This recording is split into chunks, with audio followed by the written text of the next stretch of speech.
Welcome to Game Show Fever Chat Summer Games Edition. We're honoring the MCs all summer long on Game Show Fever Chat. And this week we're going to kick it off with What's My Line? And we're going to have a lot of fun with these MCs playing the game.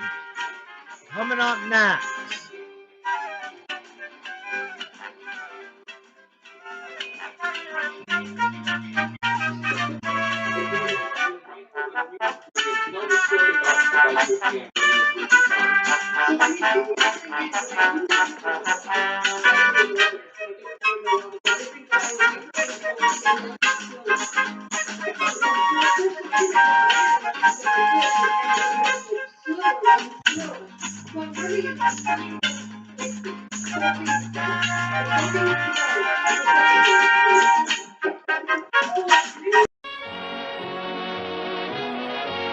The George Burns and Gracie Allen Show.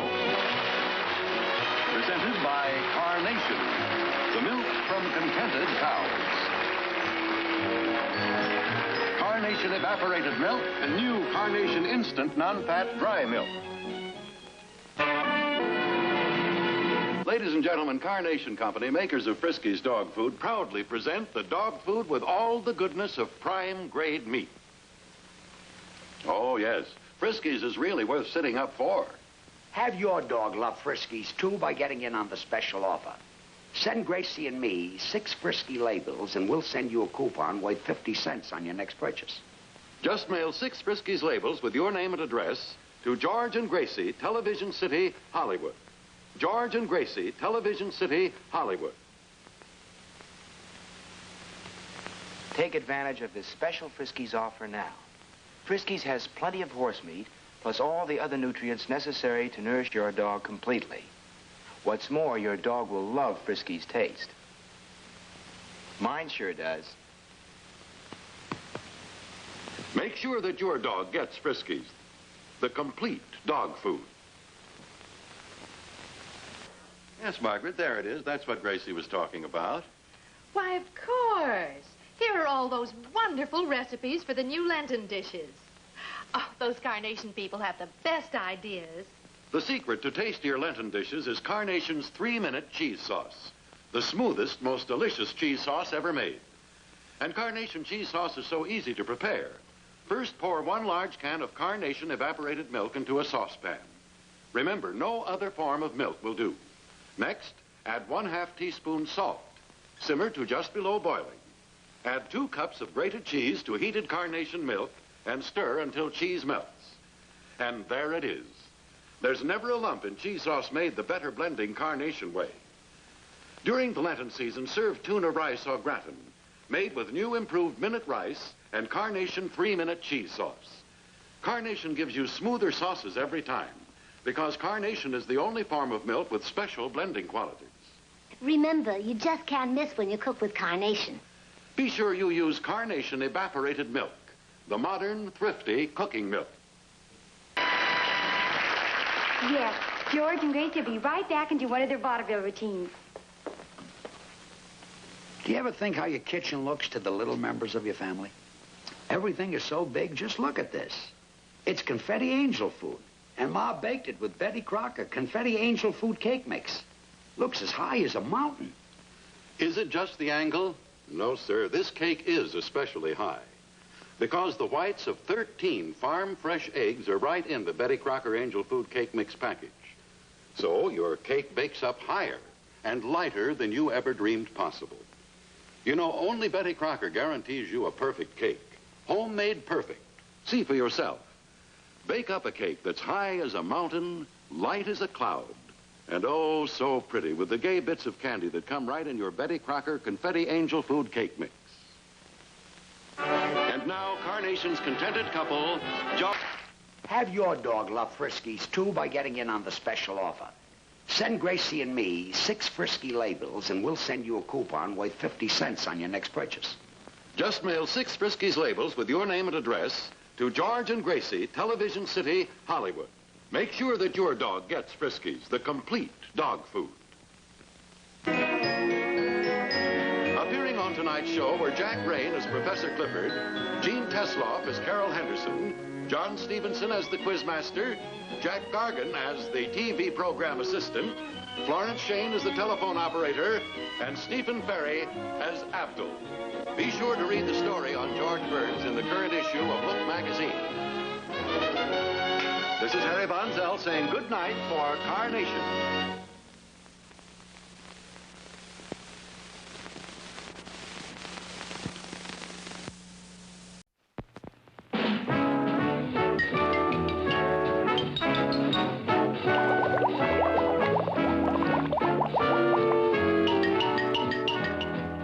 What's My Line?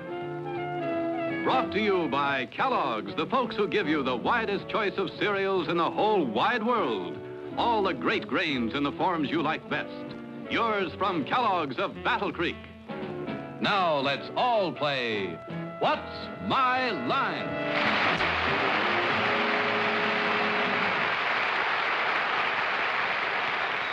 And now let's meet our award-winning What's My Line panel. First, the popular columnist whose voice of Broadway appears in papers from coast to coast, Miss Dorothy Kilgallen.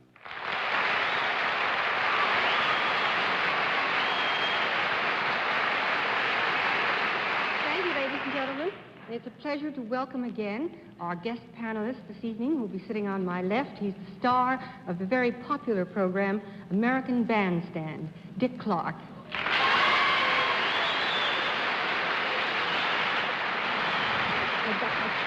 Thank you.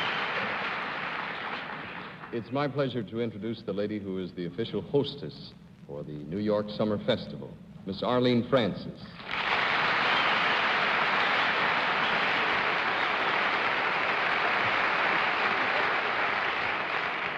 And now, back from the Canadian Rockies and Disneyland and fit as a fiddle and sharp as a blade and ready for anything, which is what he's going to get on this panel, Mr. Bennett Cerf.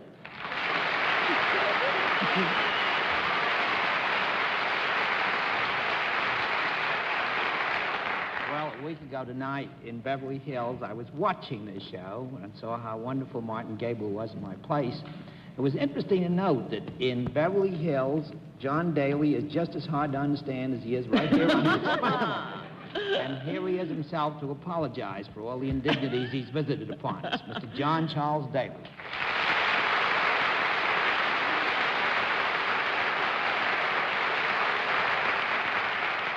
I just knew Bennett shouldn't go away on a vacation. He's gone soft. Good evening, ladies and gentlemen, and welcome to What's My Line. It's nice to have Bennett back with us, the more so because I think we're going to give the panel, once again, a rather rough time of it tonight. We'll also have a famous mystery guest before the panel a little bit later in the show. We'll meet our first challenger after. Now let's meet our first contestant. Will you come in and sign in, please? Lenny? Kincaid, right?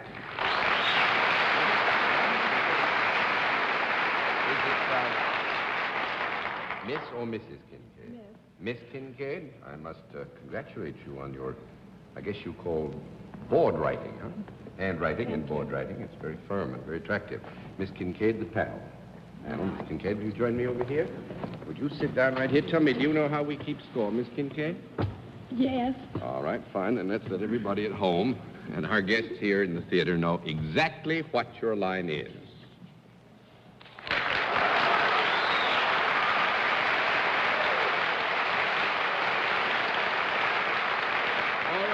Panel, we'll give you the usual bit of help. Miss Kincaid is self-employed, and I think we'll celebrate your homecoming by letting you start things off. Bennett Cerf.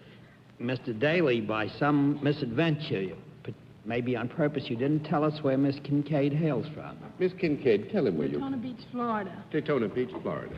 Daytona Beach, Florida. You weren't by any chance in this Miss Universe contest out in California, were you? That's no. One down. 9 to go, Miss Kilgallen. Welcome home, Bennett.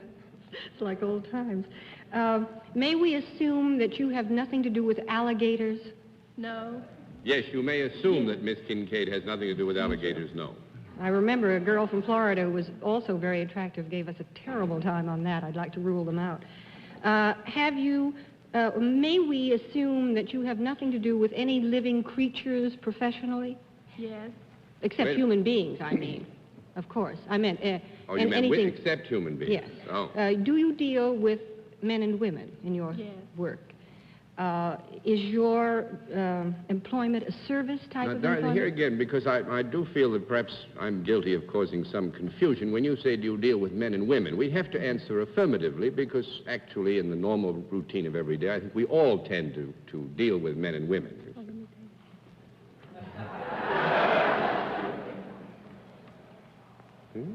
Good for you. That's I couldn't quite hear that, John. I'm sorry, Dorothy. Well, does she agree with you? Yes. Oh, yes. Well, there seemed to be an implication there on Mr. Daly's part. No, not please on don't infer anything, and I ain't implying, believe me. Well, that she did something sort of long distance. It was like, doesn't everybody meet men and women? Well, I'll get another question. I'm not getting anywhere with that. Do the people who use your service come in contact with you? I don't mean physical contact, but do they see you? Yes. Well, do they come in physical contact with you, too? Yes. Do you do something to them using your hands? Not necessarily, no. I think we'd have to say sometimes at least, huh? Well, wait, we'll have a small conference.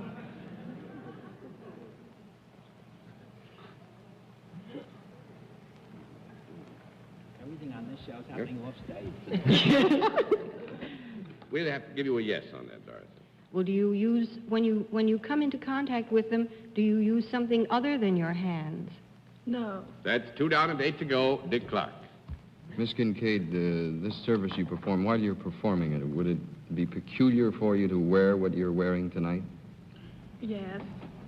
Would what you wear when you do what you do be described as a distinguishable uniform of some sort?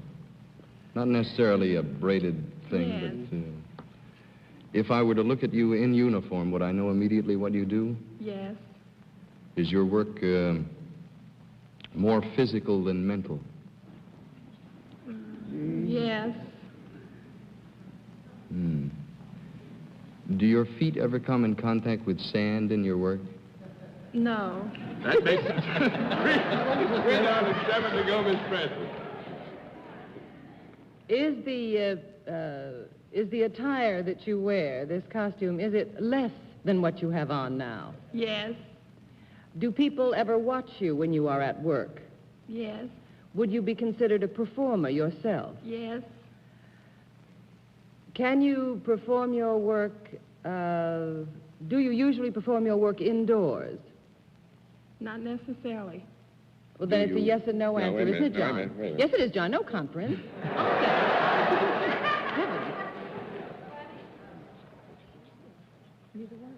Yeah, neither one. Neither one. I would tell you, actually, it's the area here was you said, do you usually do your work indoors? On that particular phrasing, you get a no. That makes it 4 down and 6 to go, Mr. Sir. Miss Kincaid, you are definitely a performer of some sort. Yes. The act that you do, does it involve the participation of other people as well as yourself? Yes. Is there any music connected with the act that you No. That makes it 5 down and 5 to go, Miss Kilgallen. Now, Miss Kincaid, you've said that you use your hands sometimes, and I got a no on did you use anything else when you came into contact with these people. Is that correct? Mm-hmm. That's correct. Do you talk to them when you're Yes. doing your act? Sometimes. You always do. There you have it, Dorothy. Miss Kincaid always does. talks. I would have assumed it wasn't necessarily a part of the performance. And of her functions. does this entertain them? Does this entertain them? Yes. Or amuse them? Yes. Gratify We them? like to think that they're entertained, don't we? Do these people come voluntarily to see what you do? Yes. Do they pay? Yes. When your act is over, are you wearing less than when you started in? 6 down and 4 to go. I'm going to give you one more minute, Dick Clark. Oh, in a minute, this is going to be difficult. You talk, you do use your hands. Gracious me, oh my. Would anything that you do in the speaking line, would it be something that you would have to learn to do, or is it just normal speaking, such as we're doing? Thank you very much. No. That's 7 down and 3 to go. Did you want to say anything? I just wonder if there's any physical dexterity required much. Is she going to be a fighter or a wrestler? Probably. Definitely. Miss Kincaid just leaned over and whispered to me, "Help me out, I'm nervous." Well, is there any physical dexterity required for the work that you do as a performer? Yes. Do you ever tumble or turn somersaults or anything like that in your work? The audience thinks that you do. If you say no, really, that's all I need. That's 8 down and 2 to go, No. Mr. Serve. Have you any connection with anything that might be described as fighting, wrestling, jiu-jitsu, or something of that sort? Are you a lady boxer or wrestler or some wrestler or jiu-jitsu? No, wait a minute. Hey, wait a minute. Is your question, are you a lady what? Are you a professional, represent something, or do you fight or wrestle or box or squirm? Never mind these omnibus questions here now. Well, does she do Pick that? one. One? Yeah. Wrestle. Yes.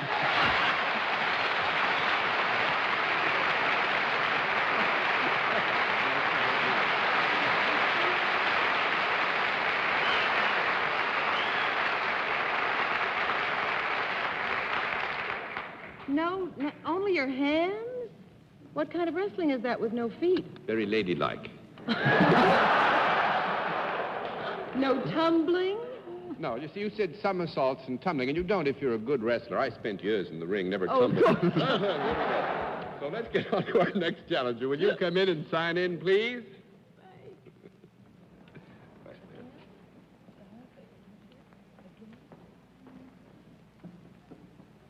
Frank E. Pulley. Is that right?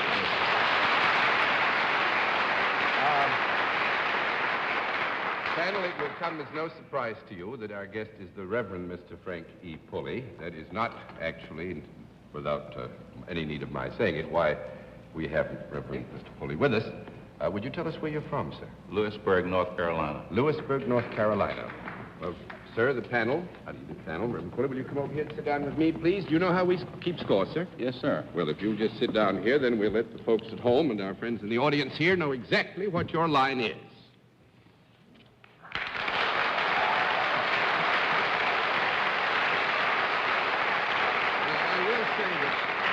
That, so that you're not misled in any degree whatsoever, that the Reverend Mr. Pulley is in semi-retirement, Episcopal minister, and does supply work for the church still in North Carolina, but he is here because he has a sideline, which we thought you'd find very interesting. In fact, we know you'll find it interesting. And let's see, Mr. Pulley is self-employed, and let's begin with Dorothy Kilgallen. Mr. Pulley, is there any product involved with your sideline? Yes. Is it something that is now or ever has been alive? Yes. Is it animal? Yes. Does it have 4 legs? I don't think so. 1 down and 9 to go, Dick Clark. I don't think so. He's never counted. No, I don't think so, is what Dr. Doesn't think so. Mr. Pulley, does this work that you do in handling this product take you from place to place? Sometimes. Would more of your work take place inside rather than outside? Could be either. The product with which you deal, would it be used by men and women? Yes. Is this a useful product? Yes. Would you call it a relatively inexpensive product? Yes. Great. I haven't the vaguest idea what... How many feet it has? The animal from which this product came, is it true to say it had no feet at all? That's a reasonable presumption. Does it crawl on its belly like a snake? Could be. Yeah. Delicious. Is it safe to assume this is not in the snake family? Are you speaking, because here, are you speaking of the whole reptile family? Is it safe to presume it's not in the reptile family? Mr. Daly, I don't know too much about snakes. Well, the snakes are in the reptile family. I mean, I just want to get it general enough so that you don't come back at me and say I I have a sneaky feeling you're going to give you. me a no. Oh, no, this is not... Listen, I wouldn't set a trap for anybody. How can you say that sitting alongside of the Reverend?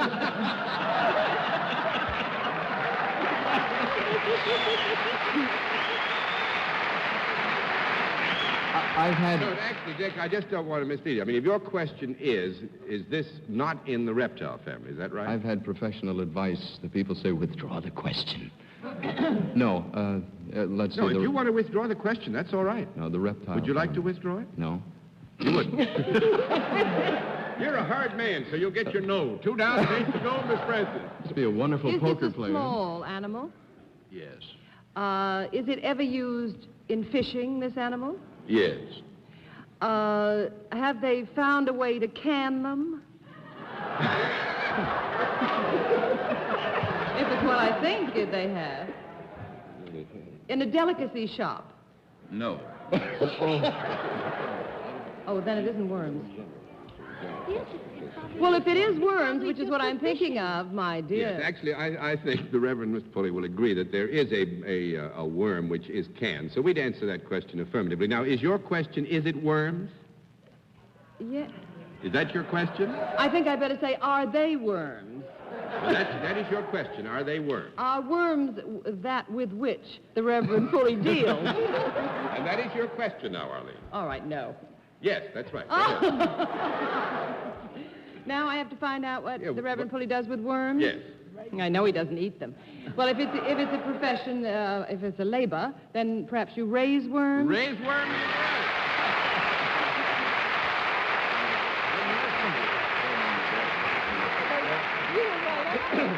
And now I will tell you something that will, panel, that will endear the Reverend Mr. Pulley to you. He calls his worms mambos because they wiggle so much. Isn't that a wonderful sense of humor?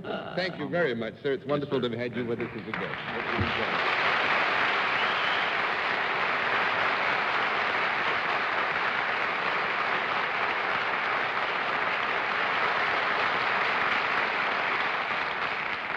We'll meet tonight's mystery guest in just a moment.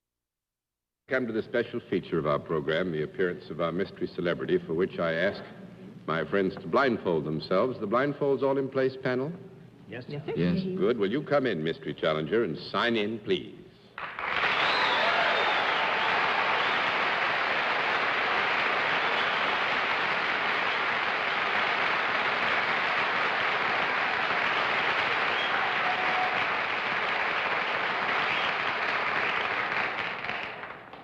As you know, panel, in the case of our mystery challenger, we go to a different form of questioning. You ask one question at a time, in turn, moving clockwise, and let's begin with Arlene Francis.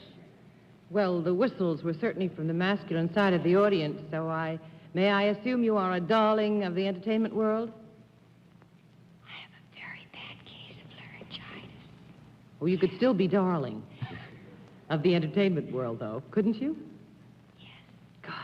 Mr. Sir. When you are speaking in a more normal voice, could you be classified as a motion picture star? If you want to stretch a point. I can't hear it. I can't hear. If you want to stretch a point. If you want to stretch a point, or yes. Miss Kilgallen. Do you do anything besides act, or have you ever done anything in a picture besides act? Have you ever danced or sung?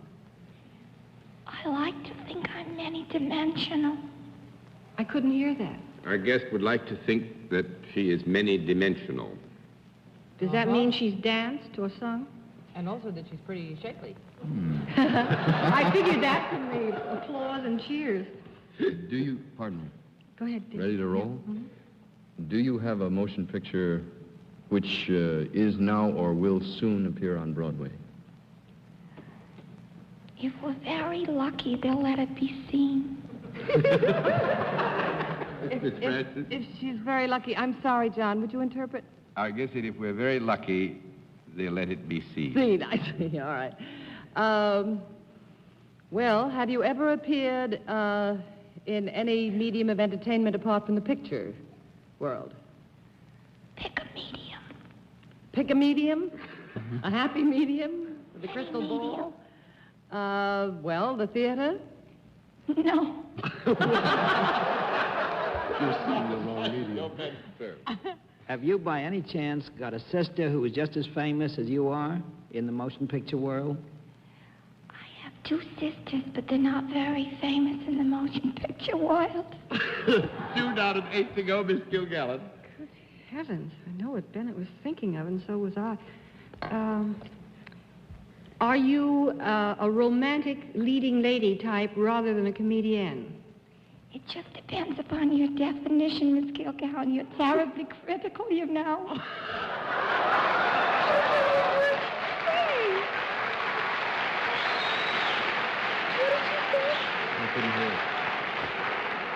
John, could we have a translation of that joke? We can't hear it over here. Now, actually, Dorothy, our guest said that it would depend upon your definition, and you might be very critical of it. So that we would, I think, need a little further clarification. I would say that the leading lady classification is the clarification that is needed. Wouldn't you?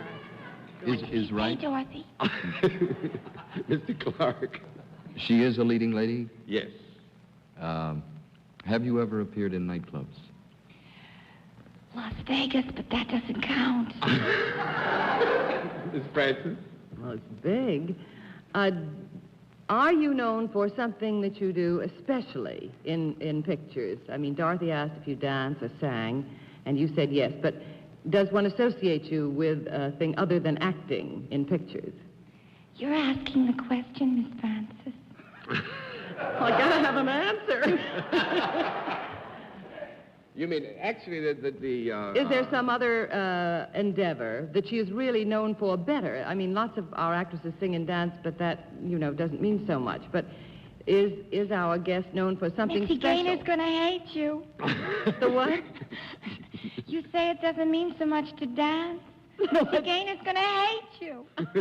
No, I didn't mean it that way. I meant if it were Mr. Astaire, first it would be dancing, Dorothy, are you snapping? No, Dick is and I were both snapping. You're The man snapping, with the both of hand you? up with the 3 minutes is. May we have one conference while we find out what they're snapping about? You may have things are getting out of hand. Now, let's get this racked up again. Arlene, it's your question. You want a conference? You may have 10 seconds from now. From now? No, you were snapping, so I thought you wanted Well, to... I was thinking of a brunette dancer, and I guess Dick wasn't. I thought... What were you thinking? Would you like to confide? I was thinking of a blonde dancer. Were you thinking of Sid Charisse? 10 seconds are up. No. Arlene? Well, Dorothy was thinking of Ann Miller, and I think it's nice that she was thinking of Ann Miller, and so we may just as well ask, are you Ann Miller? Thank you. No. 3 down and 7 to go, Mr. Sir. Well, are you Sid Charisse? Sid Charisse? Yeah. No. 4 down and 6 to go, Miss Gilgallen. Are you... Have we established her color of hair? No. Are you a blonde? In the summer, always. Oh, dear. Are you on the petite side, say less than... I'm taller than you are. 5 feet 4? I couldn't hear. 5 down and 5 to go, Miss Francis. The answer is no, then. Dick asked, are you on the petite side? And before he finished his question, our guest said, I'm taller than you are, honey. Oh. We're all whispering, aren't we? Oh, you're a big girl, huh? Do you have your own company in pictures? No. 6 down and 4 to go, Mr. Sir. Do you do tap dancing as well as ballroom dancing? We've eliminated Sid Charisse and Ann Miller. No. I can't hear a word. 7 down and 3 to go. No is the answer. Miss Gilgallen? Have you ever made any records? They didn't sell. I didn't ask that. The answer is yes, they didn't sell. Mr. Clark. How tall is Mitzi Gaynor? No, she's small. Actually, it's still Miss Gilgallen's turn because I said yes, Mr. Daly, if you don't mind my Oh, no, we only do one question at a time. Excuse me. Lost my name. Actually, I'm going to ask you all to unmask because we're running out of time. I think you would have recognized an old colleague on the panel after a while, like Esther Williams. Oh.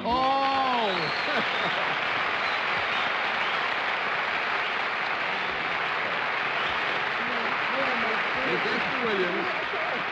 If you hadn't said Broadway, Dick, you'd have opened up a big avenue to go charging up, because there is a picture, Raw Wind, in Eaton, but it's going to open in Atlantic City, you see, not in Broadway.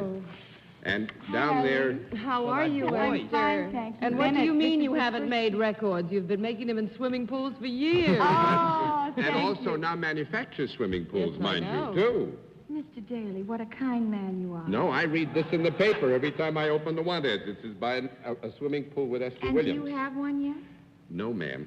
Sorry, ma'am. The way you were so wonderfully articulate tonight, I'd like to give you one wholesale, all right? Thanks very much. Wonderful to have you with us. Good night.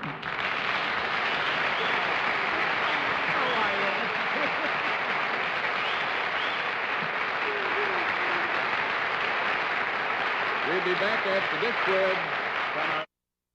Since we're a bit short of time tonight for the panel and myself, good night, and thanks for being with us on What's My Line?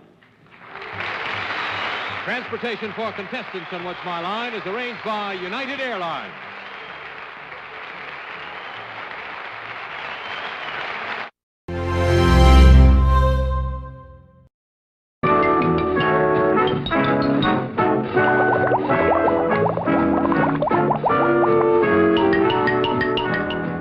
What's My Line?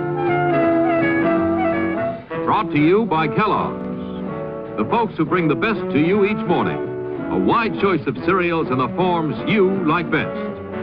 Yours from Kellogg's of Battle Creek. Now let's all play What's My Line?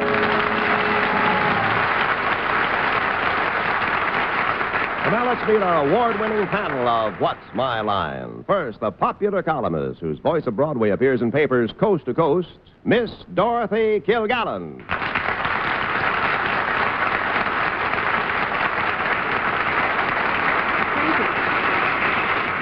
I'm happy to have on my left a brilliant star of television who is starting his own new show on September 27th, our old and dear friend, Steve Allen.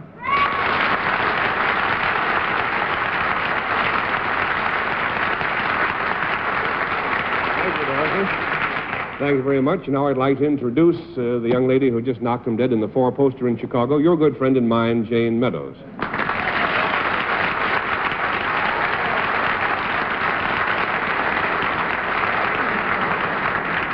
And now next we have your favorite publisher and mine, the head of Random House, who leaves next week with his family to go to London, Mr. Bennett Cerf.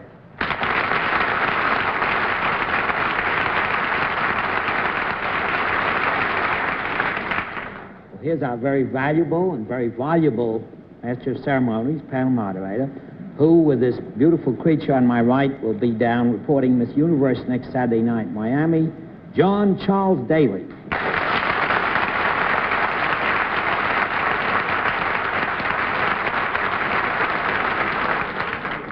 Well, this is, as I'm sure all of you who have known the program for many years will recognize, a fine night for us. We have an old and dear friend back in an old and familiar place, Steve Allen. Steve, it's lovely to have you here, and Jane has been kind enough to grace our panel, too, in years past.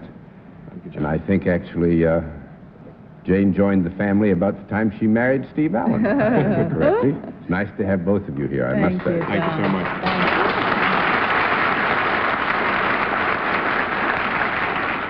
And now we have some contestants that'll make Steve and Jane think that the roof fell in on them, I hope.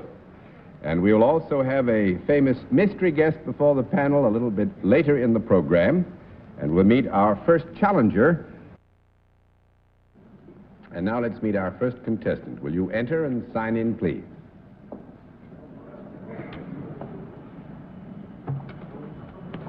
David Gardner, right, sir?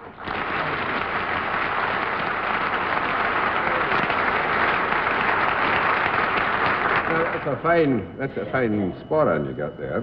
Yes, it is. What is the plaid? Macmillan. The Macmillans? Yes. Hey. Is there a Macmillan in the house? Well, it's very nice to have somebody from Scotland. Where are you from, sir? I'm from Stirling, Scotland. Sterling. Yeah. Would you locate it for us? Because I think Stirling is midway between Glasgow and Edinburgh. Midway between Glasgow. Yeah. So I understand there are a lot of Americans who are seeing a good deal of your country and many of the countries overseas, and I think they'd like to know where you're from exactly, and that's fine to know. Well, they call our town the Gateway to the Highlands. The Gateway to the Highlands. Well, and it's a country worth visiting. So I hope the people here listening will go over and have a good look at it. Well, I think they ought to. Yeah. I think they ought to. I have a wee bit of Scotch burr that I got as a boy because I had a Scotch nanny. And until I was about 10, I couldn't speak American. I had to learn it later on. It's wonderful to have you with us, Mr. Thank you very much. May I present our panel, sir? I do. And now would you join me over here? Thank you. Do you know how we keep score, sir? Yes, I think so. All right, fine. If you know how we keep score, we'll let the audience at home and the audience here in the theater know exactly what your line is.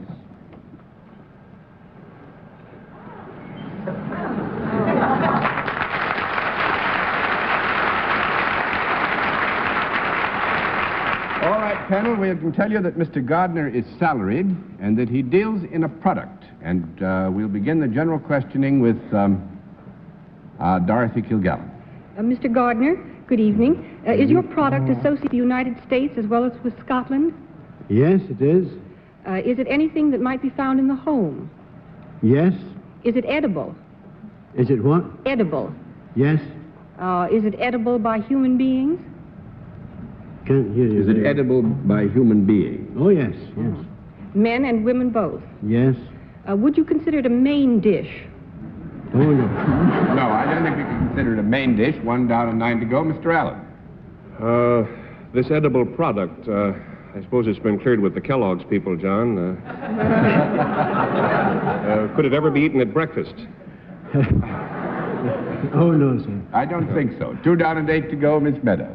May we assume, Mr. Gardner, that it is eaten rather than drunk? Is this a solid?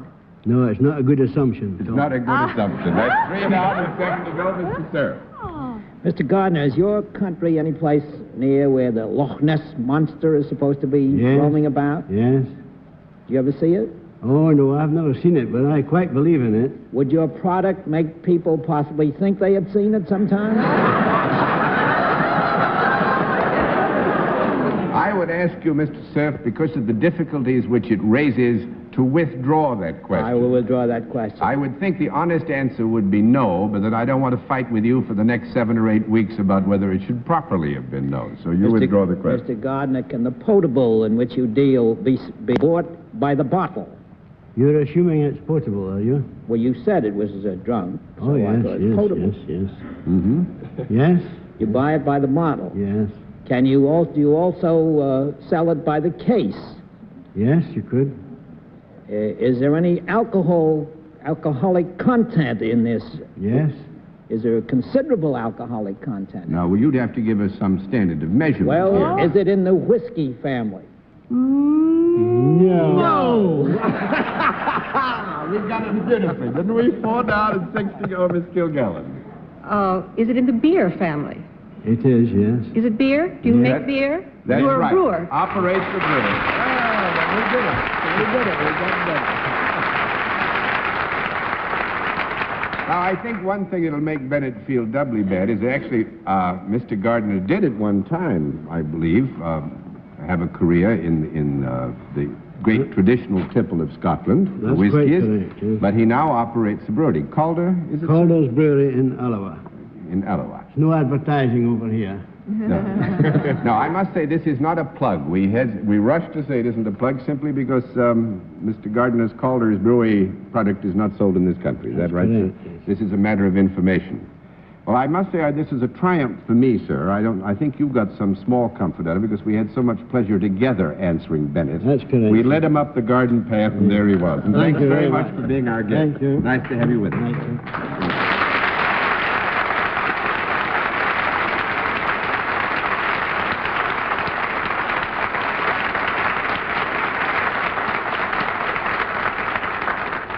All right, panel, a good beginning. I must say, let's see what we can do with the second challenger. Will you enter and sign in, please?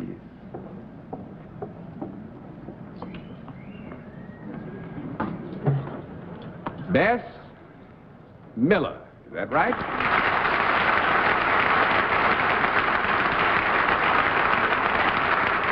Is it Miss or Mrs. Miller? Mrs. Miller. Mrs. Miller, and where are you from, Mrs. Miller? Beasley's Point, New Jersey. Beasley's Point, New Jersey. Where's that? Right outside of Ocean City. Right outside of, right on the coast.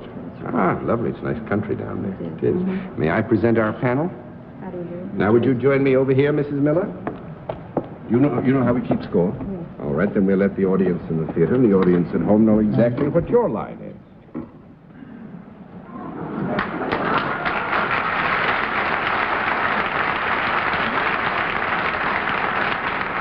All right, panel, we'll tell you that Mrs. Miller is salaried and deals in a service, and we'll begin the general questioning with Steve Allen.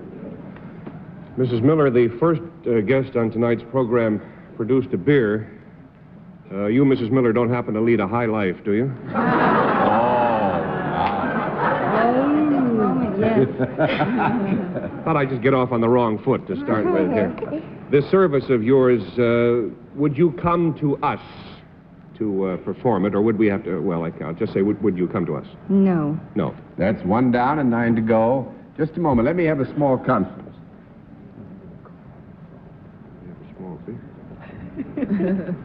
Mm-hmm.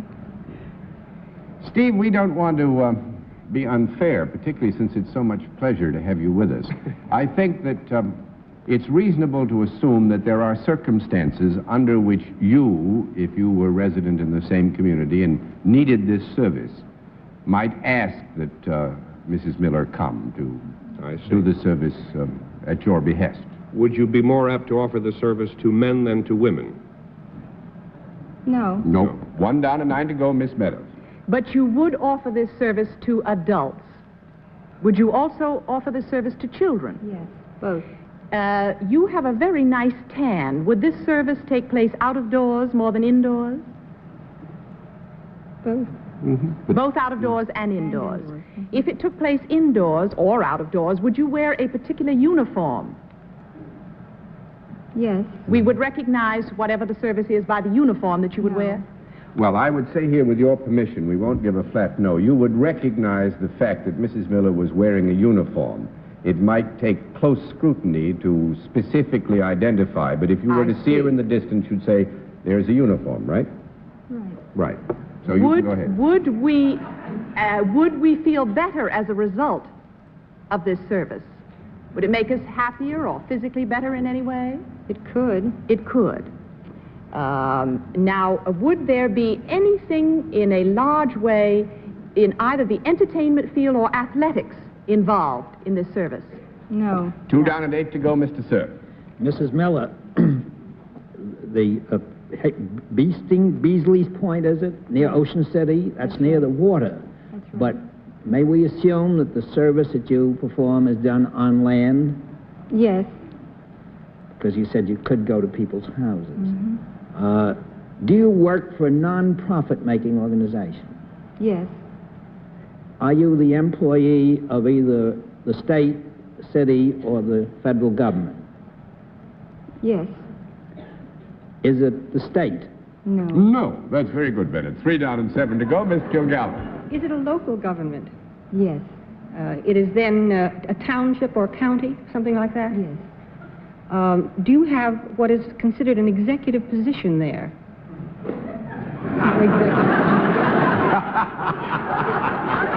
Mrs. Miller said, how executive can you get? I think that's a very good answer.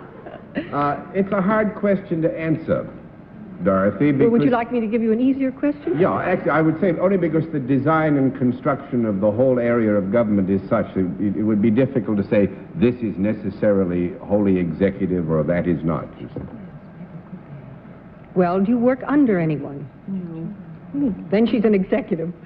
Yeah, well, the thing is here, I think we would have to... Just a moment, let's have a small conference.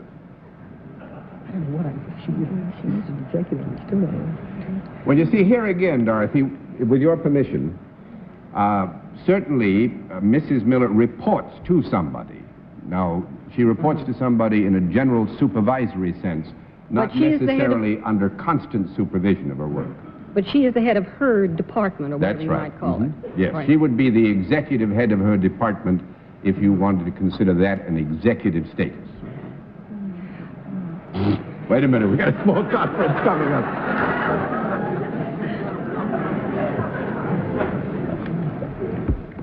That still stands? Mm-hmm. Dividing the government of anything into judicial, executive, and legislative, are you executive branch? Dividing this government into judicial, executive, and legislative, I would think we would have to agree that you were in the executive branch of government. Wouldn't you?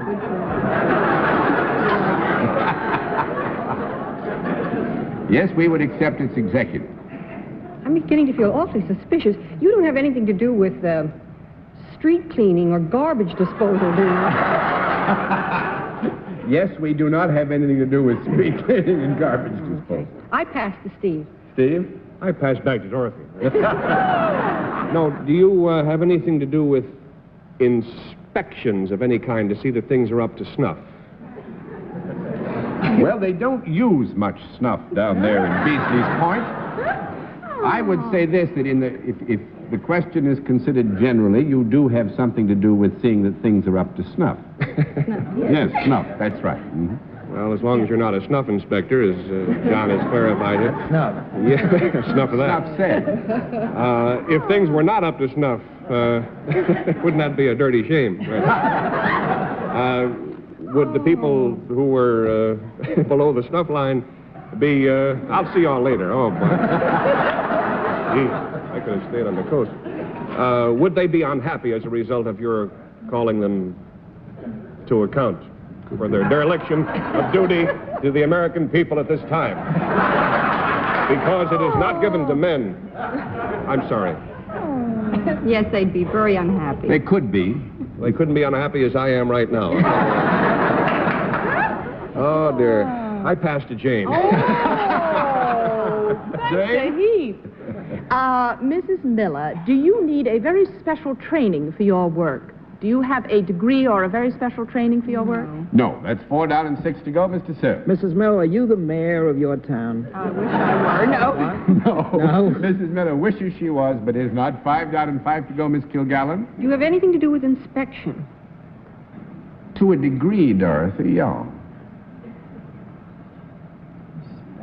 Inspection of buildings? Going to give you 1 more minute. Inspector of buildings? No. 6 down and 4 to go, Mr. Allen. Mrs. Miller, the best to you each morning.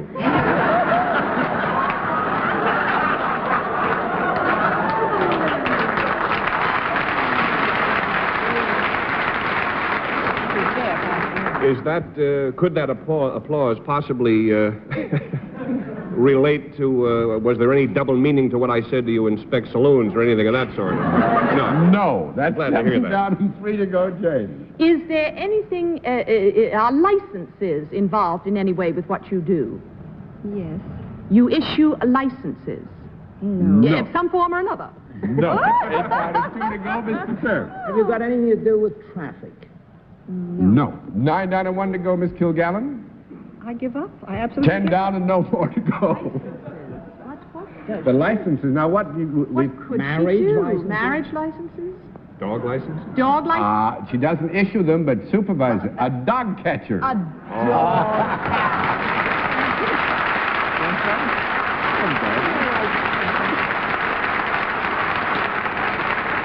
Actually, Mrs. Miller is the dog catcher for the town of Ocean City. Oh. And she is a member of the police department and reports to the commissioner of police, but is in charge of the dog catching part of the executive administration of the police department of Ocean City. And there you are. And that was great fun. Mrs. Thanks Miller, a lot. how's business? Oh, it's fine. Nice to have you with us. Thank you. Good night.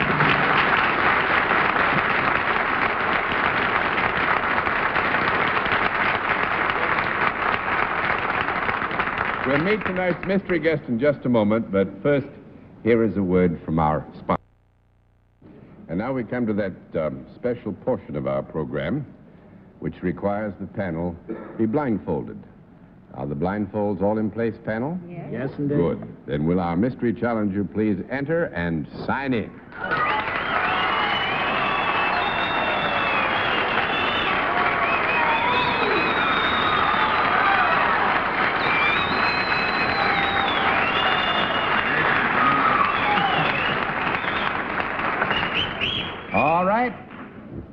Panel, as you know, we go to a different form of questioning on this occasion, one question at a time, in turn, moving clockwise.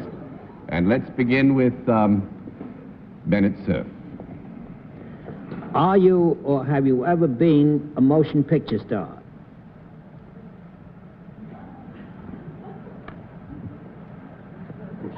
I hear nothing. You know. What? No. One down and 9 to go, Miss Kilgallen. Are you a singer? Are you what? A singer. Yes. One more answer like that and you won't be, Charlie. Did you say, are you a singer or single? Are you a singer? A singer. That's no. That's 2 down and 8 to go, Mr. Allen. Oh, dear. Are you an actor?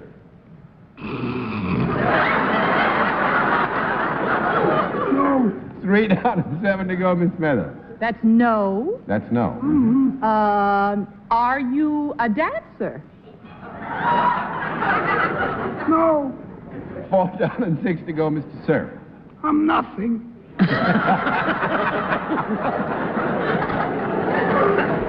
Are you a comedian? No. No? 5 down and 5 to go, Miss Kilgallen. Are you associated in any way with music? No. 6 down and 4 to go, Mr. Allen. Are you looking for a job of some kind?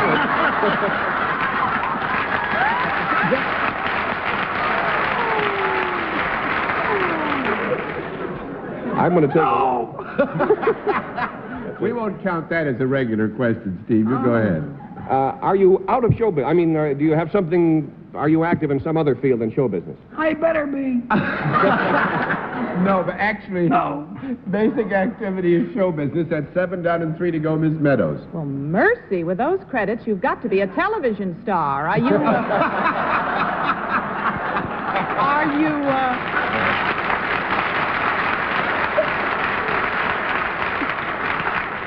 You got such a terrific reception from the audience. Do they know you primarily from television? I wonder. Yes. From television. Do you have a regular... Mr. Cerf.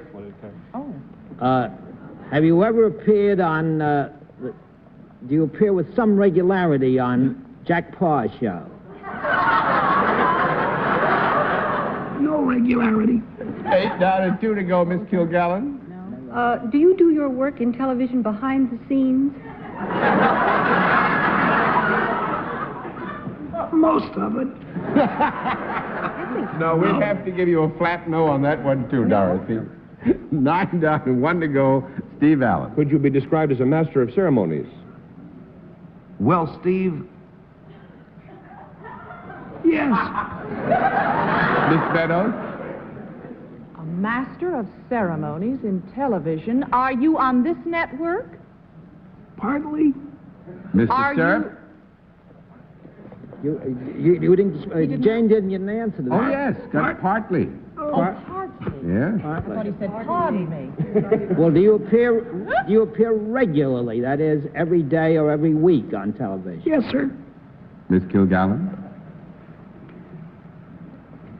Every day or every week? What was the answer to that? Yes, ma'am. In other words, do you appear, the question was, do you appear regularly every day or every week? Are you identified with a product? That's a hard one. I mean, how do you mean that? I'm glad, because he's a hard one. But how do you mean identified with a product? Identified with a product which perhaps he helps to sell on television. No. But wait a minute.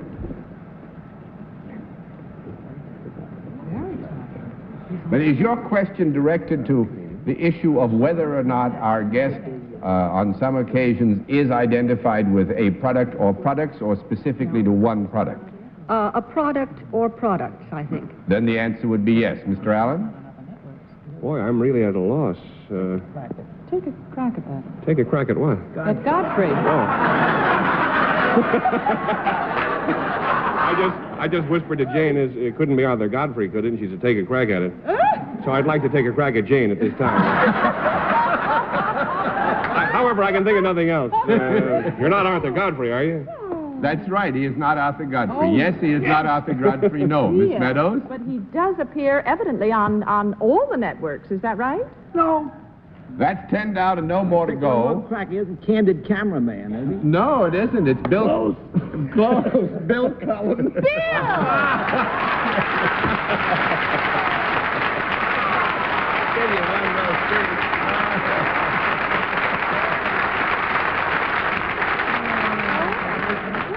The Price is Right. I've got a secret. Come two, take six, and hit from the left. He's got a lot of You have marbles in your mouth? That was good fun. I almost killed him. Really, but I could that was never. wonderful. Do it again. I want to see them. I want to see the pain on his face.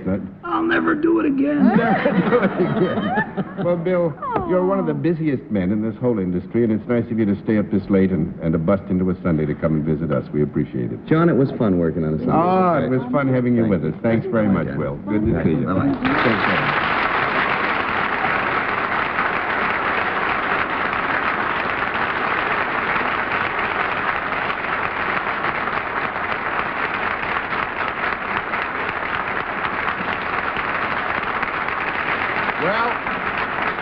Except that Bill Cullen gave you a very hard time, panel. You've done rather well tonight, so congratulations, and we'll be back after this word from our alternates.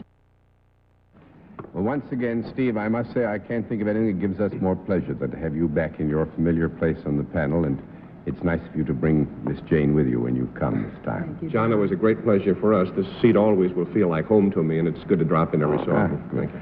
And Jane and I will see you next Saturday night at 10 p.m., I believe it is, on the Miss Universe pageant. And till then, good night, Miss Dorothy Kilgallen. Good night, John. Good night, Stephen, Jane, and Bennett. Good night, Dorothy. Good night, Jane. I'll see you after the show. Good night, Bennett. John, carry my love back to young Virginia. Will do. Will do. Thank you, ladies and gentlemen, for being with us on What's My Line? What's My Line is a CBS television network production in association with Mark Goodson and Bill Todman.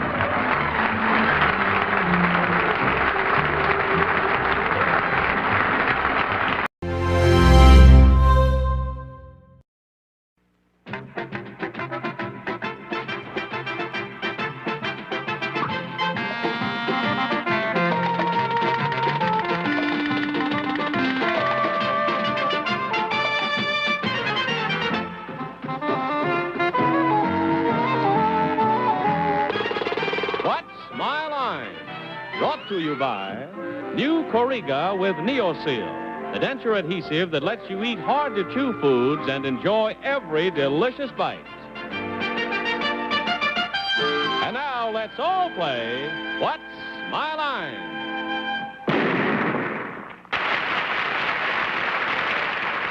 And now from New York, let's meet our What's My Line panel. First, the popular columnist whose voice of Broadway appears in papers coast to coast, Miss Dorothy Kilgallen.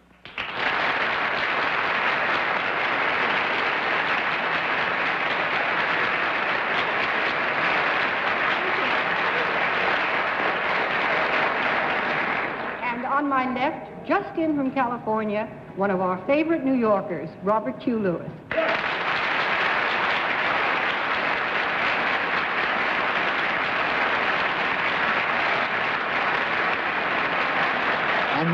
On my left tonight, on this Labor Day weekend, a young lady who has been laboring to the delight of summer stock audiences all season long in a brand new play called Mrs. Dolly, Arlene Francis.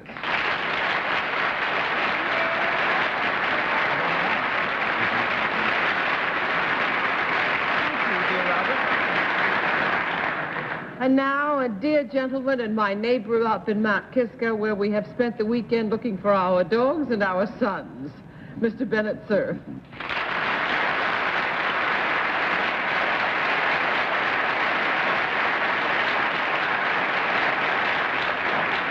And here, just heaving into view over the horizon, is that Tilton train tormentor of terrified panelists on television, Mr. John Charles Patrick Crowan Daly.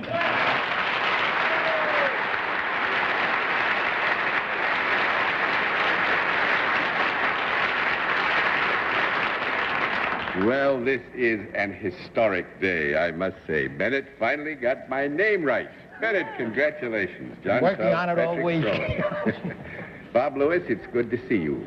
Thank you, John. It's a lovely summer tan you've got there, too, I might say. sir. Now, we've got some surprises for you tonight. You might as well get your blindfolds in hand because we've got real surprises. We're going to have 2 mystery guests, and you will need to put your blindfolds on almost immediately. We're going to have 2 mystery guests tonight, and the first one will be before the panel in just a moment. We'll meet that first mystery guest after this word. As previously noted, panel, we have some surprises tonight, and the big surprise is we're to have 2 mystery guests, the first of which you will meet in a moment. As is usual for mystery guests, all the panel is blindfolded. Are the blindfolds in place, panel? Yes, sir. Good. Will you enter Mystery Challenger and sign in, please?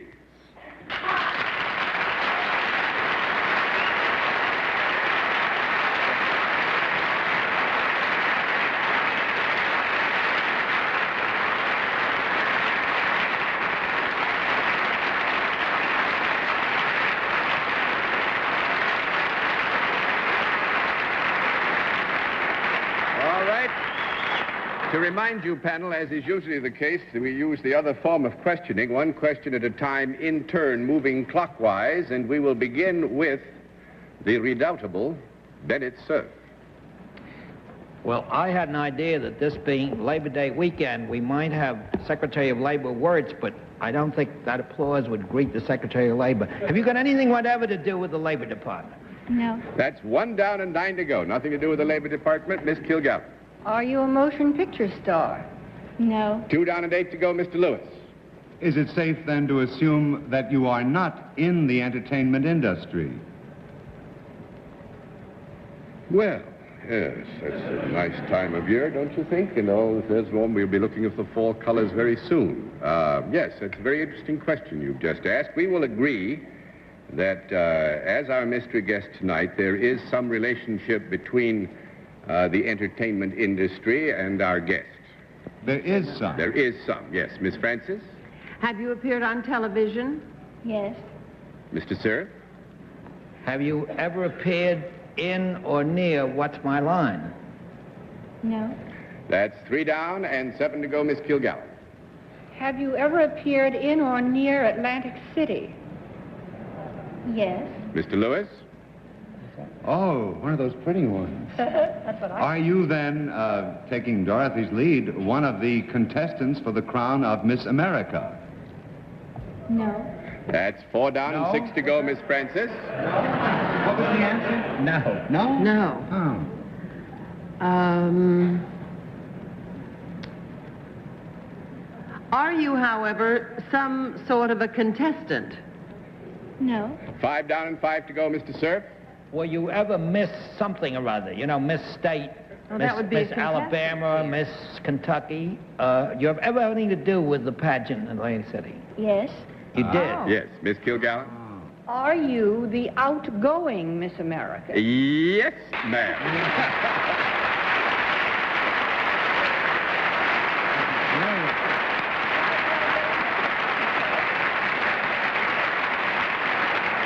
Vonda K. Van Dyke, who is the reigning Miss America. And I would say, if I may, that I think you can be equally proud, if not prouder of the fact, because I remember the details from last year's pageant. You were elected Miss Congeniality, too. Yes, that's right. And that doesn't really need much explanation, but this is an election held among all of the girls who are contestants, and she was chosen by all her peers to be the best, liveliest, happiest, finest, and nicest girl there, and that's about as far as you can go. And we were rooting in our living room for her, and she won. We never pick a winner.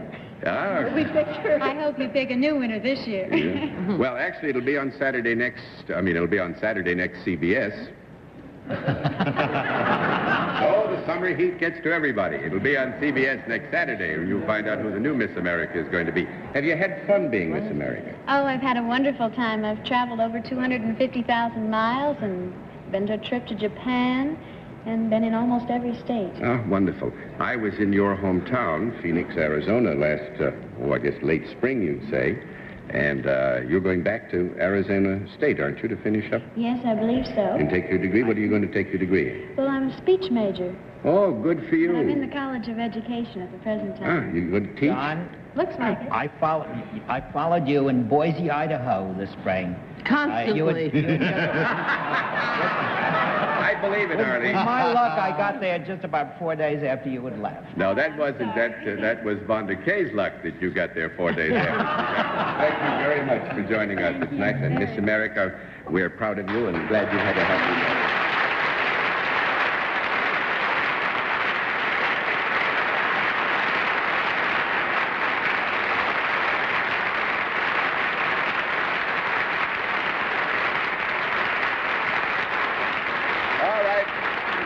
Now, panel, let's meet a regular contestant. Will you enter and sign in, please?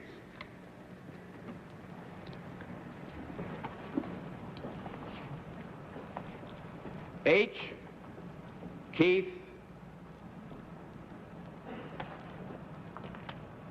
Bannister. Right, sir?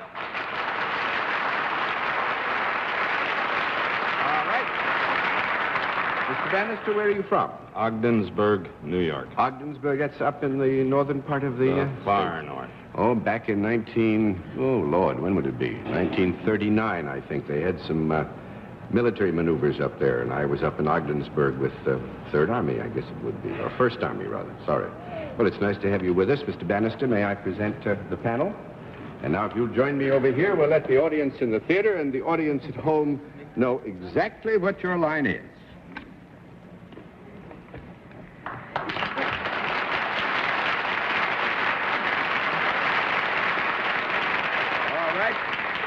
Panel, we can tell you that Mr. Bannister is salaried and he deals in a product. And we will begin the general questioning with Dorothy Kilgallen. Thank you, John. Mr. Bannister, could I use your product? You certainly could. Sounds like something in the line of self-improvement.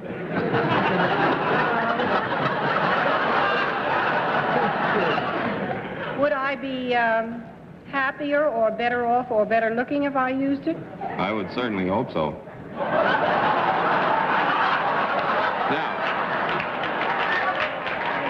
that is a very broad question, Dorothy, and we will agree in the context of the whole question, better off, you know, the whole thing, that if you used the product and had what we could reasonably expect to be the proper result, that you would have a sense of well-being and be better off. Well, it isn't like a suicide pill or anything like that. Okay.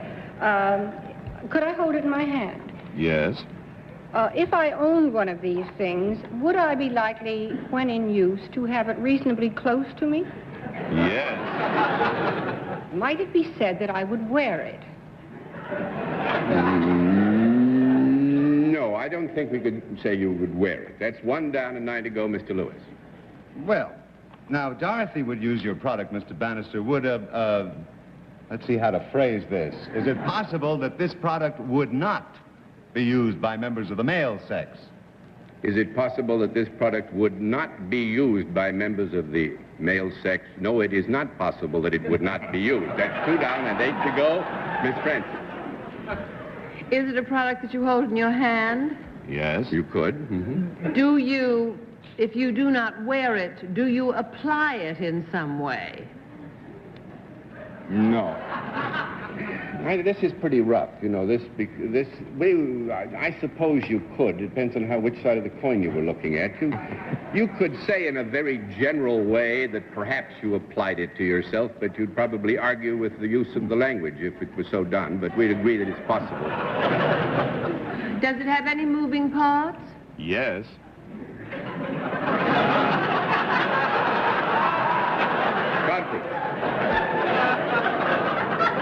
Well, I think here that Mr. Bannister is being very fair. I think here that your context of moving parts does not cover the one thing that Mr. Bannister had in mind, that is mobile or is moving. How do you know that I'm not thinking exactly like Mr. Bannister does?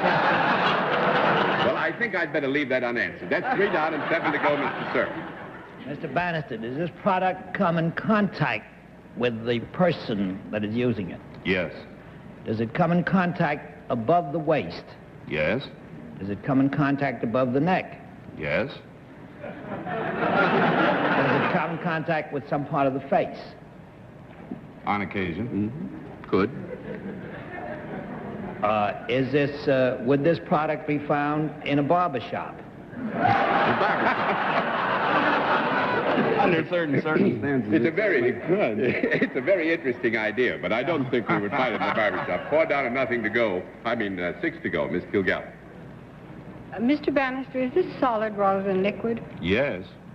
Does it come in various colors? Yes. Is it foldable and sort of squishy rather than very hard type solid? Yes. Is it ever to be found above the hairline? Is it ever to be found above the hairline? Well, now, I don't think we would describe it as being found above the hairline. When you found it, it would not be above the I hairline. don't mean when you discovered it, John. Hmm? I mean, when it was in use, would it ever be above the... I don't mean, is that where you'd find it? I guess you'd find it in a store. Something, but when it's in... Well, when a person is coming in contact with it, is it ever sort of up there? But we will agree that it's possible that it could come in contact above the hairline, right? Yes. Right. And above the neck? Oh, yes, if it's above the neck, it's above the hairline. Well, I'm very confused.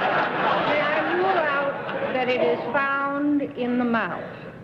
May you rule out if it's found where? May I rule out that it is found in the mouth? That it's found in the mouth? Yes. Well, I've got some friends who do funny things, but hopefully, yeah, I think you can rule out that it's found in the mouth. Is this useful as rather as well as decorative? Yes. Would it have anything to do with something that has nothing to do with cosmetics? Would it have anything to do with something that has nothing to do with cosmetics? Boy. Yep. Would you ever wear it to a football game?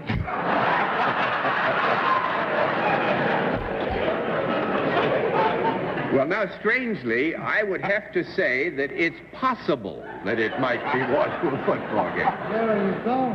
But well, I just say it's possible. If right? you It's possible. Yeah. If you wore it, you said it wasn't worn, John. Well, it isn't. Never worn to a football game. Well, you wouldn't wear it to the football game. See, now I'm afraid that... well, you might have it with you when you go to a football game. Yes. It is possible. I would say it has happened. I would not say it's the usual thing, would you? And No. even at the football game, it would be above the neck. It's possible. Everything is possible in this best of possible worlds. Wow. May I rule out eyeglasses? Yes. May I rule out false eyelashes or eye makeup? Yes. May I rule out the ears? Yes. Whose? Somebody who goes to football games. I thought maybe it was earmuffs, really. Yeah. Uh, Got to give you one more minute because you're all not right. getting anywhere. Is this worn by average Americans? Well, it's not worn. Well, and or used. average Americans, in the context in which we've been describing it, football games, would not use it. You'd have to be a little bit of a... Kook. You'd have to be imaginative, let's put it that way. 5 down and 5 to go, Robert Q. Lewis. Oh, boy, you got a squashable thing that comes in a lot of colors that's used above the neck, and it has nothing to do with the ears or cosmetics. And it doesn't go in the mouth. And it doesn't go in your mouth. And it isn't really worn. And I wouldn't want one if I knew what it was. I thought you were on face cloths for a while or something, but obviously, am I safe to assume it has nothing to do with soap? Yes. With soap. It then has nothing to do with cleansing the skin. Yes. It is then not used to keep one warm.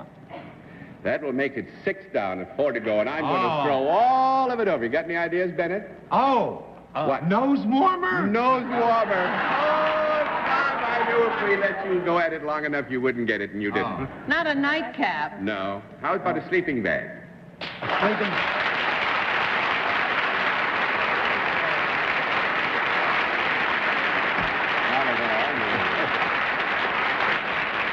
Mr. Bannister is company manager for the Woods Bag and Canvas Company, right? That's right. And there are people, you know, it doesn't happen often, who would take a sleeping bag to a football game on a very, very cold day and then sort of drop into it and pull it around and sit there. You can't see much, but... They may do that at Tilton. They may do that at Tilton, but they don't do it at Deerfield, John. They don't? They don't?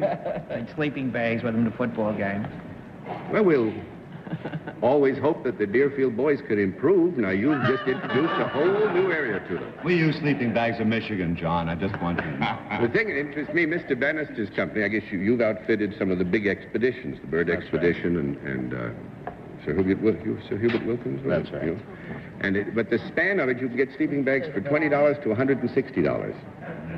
The $160 one, I guess, has a built-in alarm clock. A sleeping bag that costs $160? Yes, ma'am. Must have a beauty rest mattress inside. Thank you very much, Mr. Bannister. It was nice to have you with us.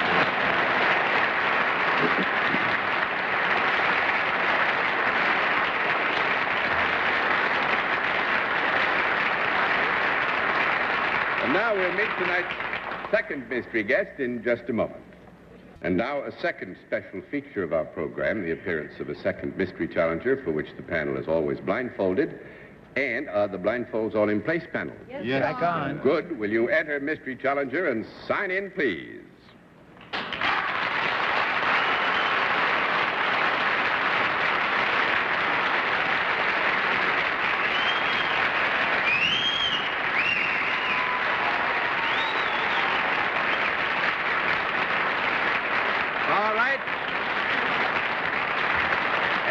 Panel, we return again to one question at a time, in turn moving clockwise, and we will begin with Robert Q. Lewis. Thank you. May I, are you in the entertainment world, sir or madam? Aha! What's that mean? Is your kennel ever in motion pictures? No. That's 1 down and 9 to go, Mr. Sir. It's the Erie Kennel. Is your forte television? Aha! Miss Kilgallen. I mean, yes. No. That's yes. Mm-hmm. Are you a man? Uh-huh. No. It's a group movement. That gives it, I think, all the substance it needs. Robert Q. Are you married to each other? Most of the time. Arlene? No. Do you do what you do together? I mean...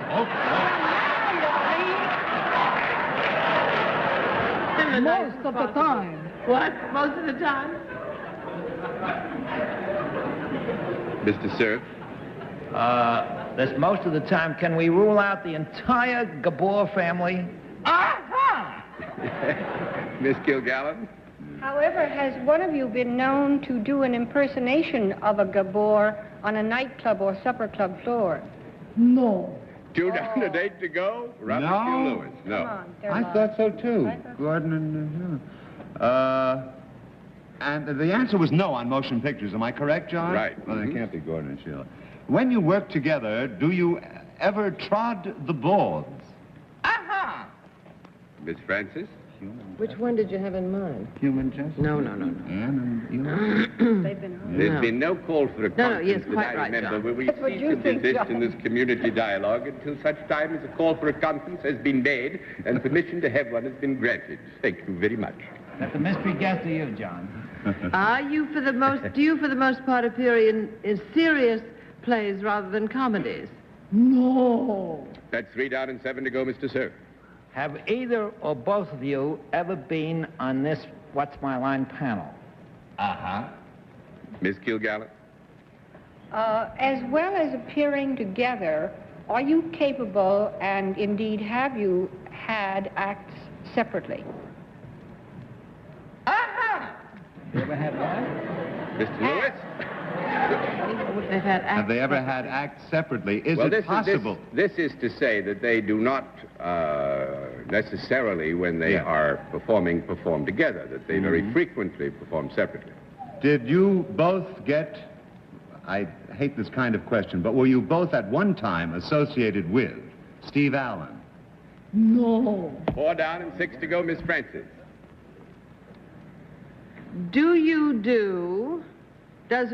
Does the gentleman do it is a gentleman and lady, isn't it? Well, they're married. They ought to be, yeah.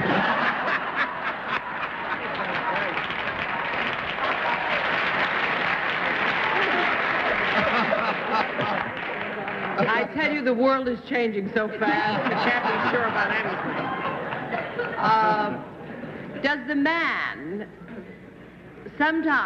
Does the man do a regular quiz show? It's Alan Lutt? Yes. And Betty White? And Betty White.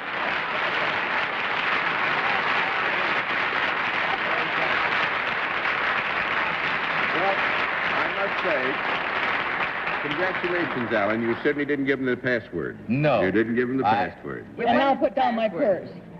Yeah, but I like that question about being married, Arlene. That's the kind of question I ask when I'm sitting over. Which one of you was doing the barking? Which one was barking? I was. That's my only other voice. That was good fun because, oh, yeah, we think of you both so much because we are all aficionados of password, as we hope you are of What's My Line. And we thought that we'd never have a chance to really fool you, but we held you up for a long time.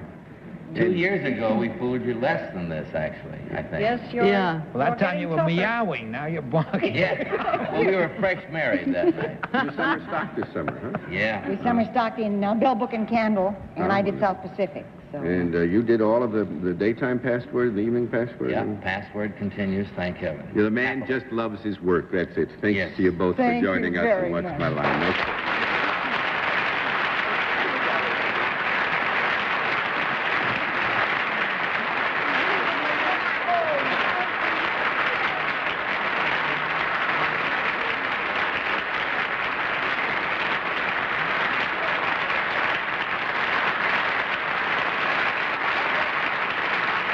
Well, you've done rather well tonight, panel. I give you some congratulations, and we'll all be back after this word.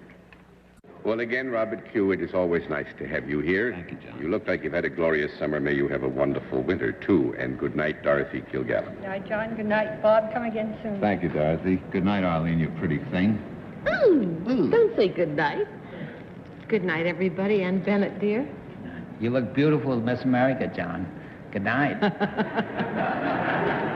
I knew the summer was getting to him, but I didn't know it had gotten to him that bad. That's what I didn't know. Good night, Bennett, and thanks to all of you for being with us on What's My Line.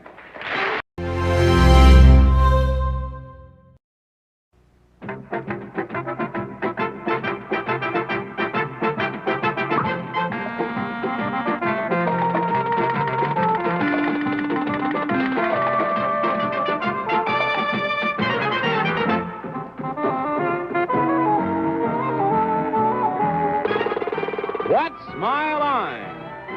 Brought to you by Jif, the peanut butter with great peanut smell, great peanut taste, great peanut quality. And now let's all play What's My Line?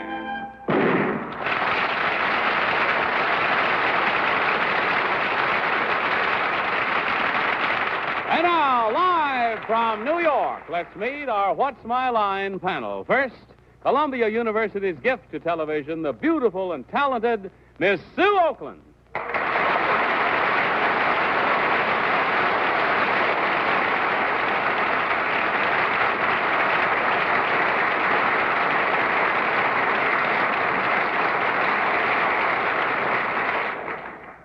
Television owes a large debt to the imagination and creative energy of the man on my left, the great Mark Goodson.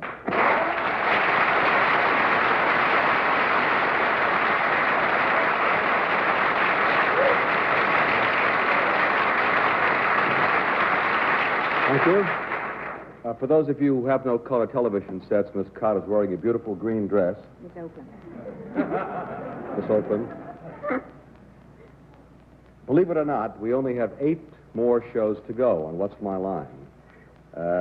After nearly 18 years, it seems incredible, but all good things come to an end. So I have kind of a sentimental reason for being here because it's my last chance to introduce on the air a co-worker of nearly 18 years, a great friend, Arlene Francis.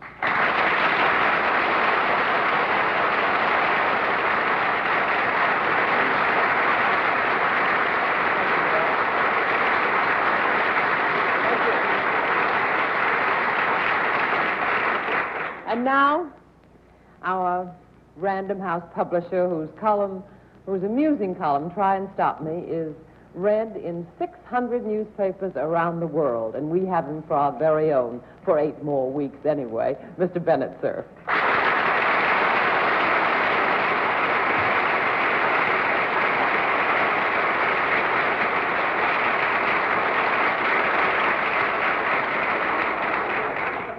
Well, if you notice that John Daly's always mellifluent voice is even more resonant than ever tonight, it's because he's boning up for that prestigious job as head of Voice of America, which will be starting right after Labor Day.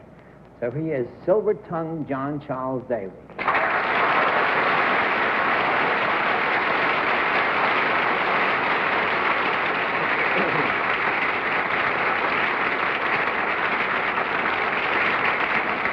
Thank you. Miss Sue, it's nice to have you back with us. And Thank boss, nice to see you there. Nice to see you, John. And there was a nice little speech you made about Arlene. And Arlene and Bennett and I have been together now the better part of, 17 and a half years with Mark. And we're all getting nostalgic as the days and the weeks go by. But that does not stop us from getting occupations which will give the four of you the nip-ups in the next half hour. We'll also have a mystery guest before our friends, a famous mystery guest, before our friends a little bit later in the program. But right now, let's meet our first contestant. Will you enter and sign in, please?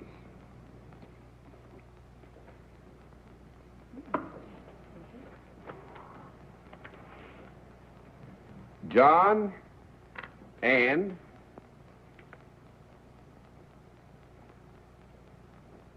Frank McGuire. Right, sir?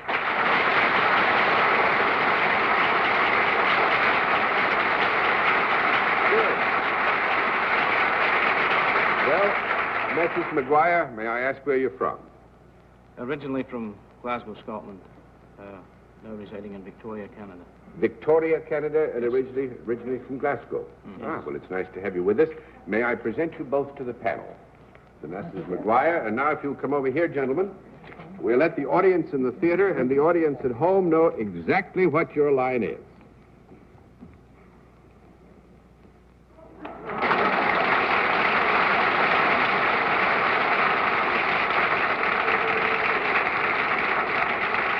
All right. Panel, we can tell you that the Messrs. McGuire are self-employed and deal in a product, and we'll begin things with Arlene Francis. Thank you, John. Is it a useful product? Yes. Do you suppose any on the panel might own such a product? No. No, I wouldn't think so. 1 down and 9 to go, Mr. Sir.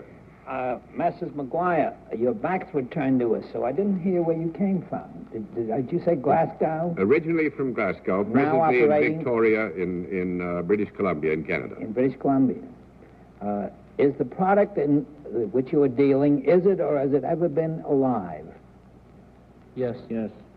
Is it alive while you're dealing with it? Yes. Is it an animal? Yes. Is it a four-legged animal? No. 2 down and 8 to go, Sue. Have we ruled out the possibility of it being a human animal? Has not been ruled out. How can I phrase this so that I can get the maximum out of it? Is it a human animal?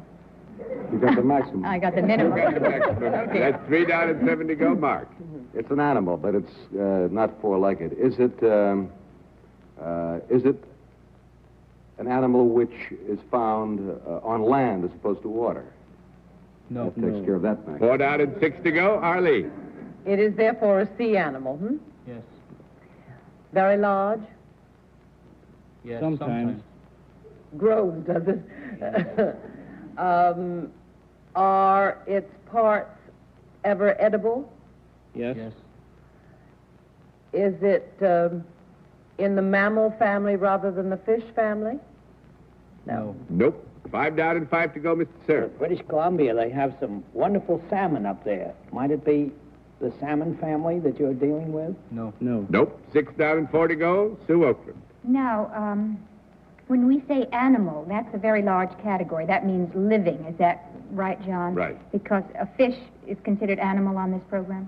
Well, an animal, vegetable, mineral, it would be, yes. It's a fish of some kind, is it? Well, we'd say in a very general way it belongs to that species, yes. I mean, as opposed to crustacean or some other... No, just in the very general sense. If you want to get specifically to crustaceans and other elements and specific elements of the fish family, why, we'd be glad to have you ask the question. But you're now incorporating into the fish category all of these things. The whole mess. I mean, all these things. Now, does this have anything on it that's hard? Yes. Does it have what might be termed a shell of some kind? Yes. It could be in a very general way again, yes. Yes. But then I gather from your tone that it's not a crustacean or lobster or a clam or something that is obviously a shell kind of fish.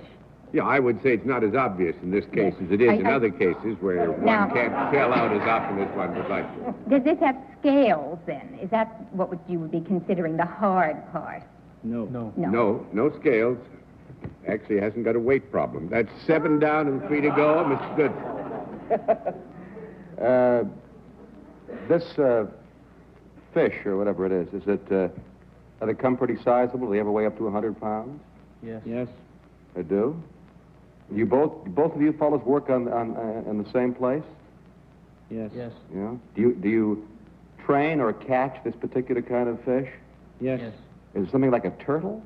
No. That's 8 down and 2 to go. Arlene. I was sure that's what it was. Yeah, I was right on the back of that turtle. Yeah. Now, remember, we've determined that the shell area has not to do with anything that is usual or crustaceous. However, you also say it has no scales. I mean, some fish. Right. Got no scales, it's got no shell. Now you're getting closer every minute, Arlene. Is it ever very small? Yes. Hmm?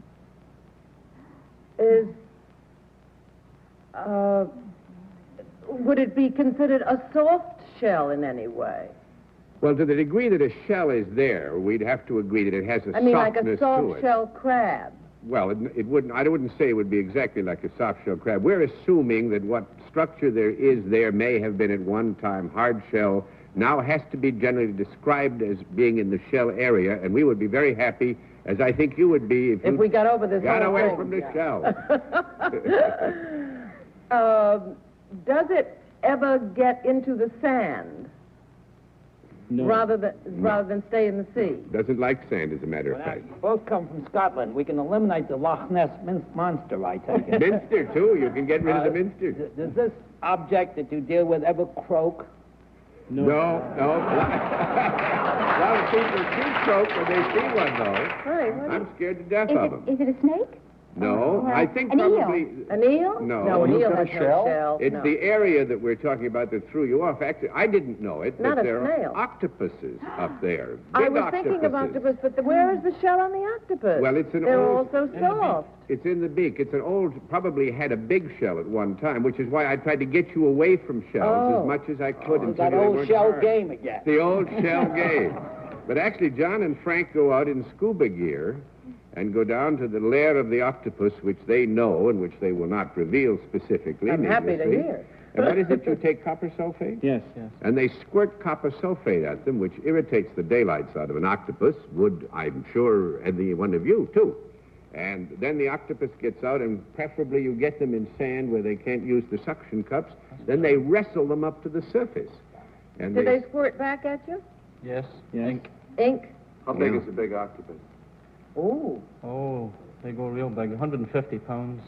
22 feet. I always across. think of the nearsighted octopus that fell in love with a Scotch bagpipe.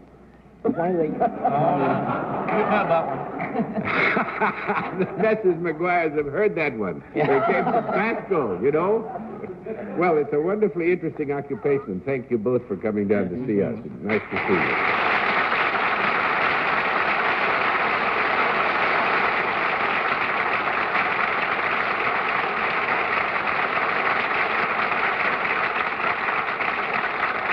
We'll have another contestant for you in just a moment after this word. And now to meet our second challenger, will you sign in after you have entered? Please.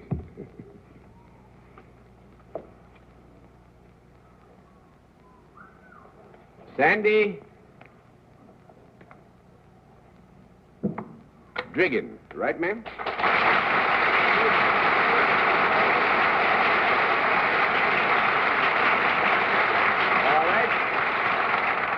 Miss or Mrs. Strigan? Miss Strigan. And where are you from? Forest Hills, New York. Forest Hills, New York. And you won't mind if I announce that you're going to enter your senior year at the University of Michigan No, I'd come love it. September. So we're talking about really a summer occupation. May I now, Miss Strigan, present the panel? And if you come over here, please, we'll let the audience in the theater and the audience at home know exactly what your line is.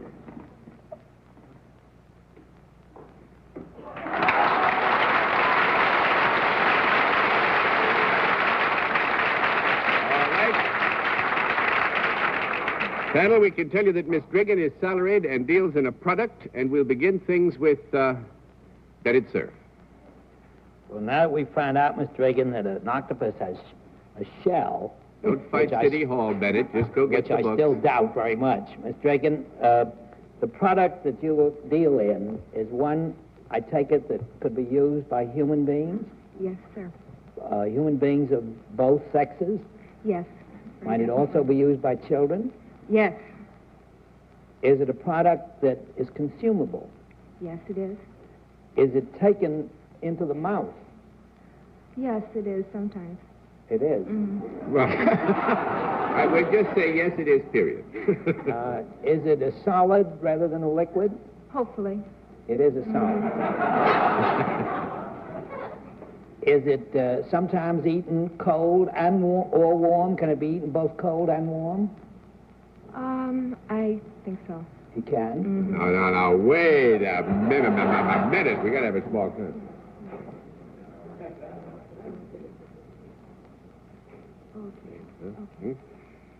Miss Strigan wants to be fair, Bill. Yes, John. And as the old shell game has it, you just got to know. That's I bet one it's down and something 90 that melts and it's cold.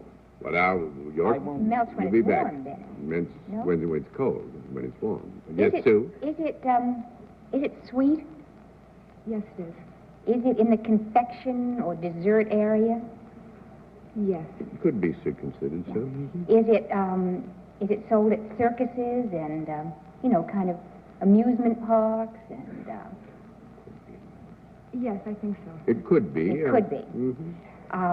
We got kind of a rise out of you at the word children. So, is it kind of oriented toward the younger set? No, I don't think so. I think it can be I could have had some just before the show started? Yeah, I would have to give you a no on that, because while children would like it very much, it's not oriented specifically toward children. Adults get it. Yes, you did. Sorry. That's 2 down and 8 to go, Mr. Goodson. Is it served cold, basically? I think so. You think so? Mm-hmm. Is it chilled? Is that kind of cold? Like ice cream is cold? Yes. Uh-huh. Well, is it a form of ice cream in some way, or ice? Yes. Yes? You're nodding, John. I'm about to leap over the... Is it on a stick? Yes. Cotton candy? Is that what you're going to ask? No.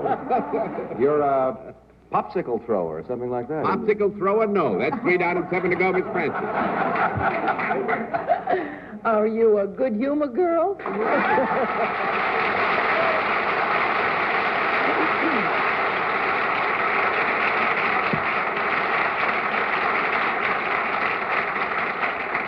Actually, I don't know. I have to ask you, are you the only good humor man who is a girl?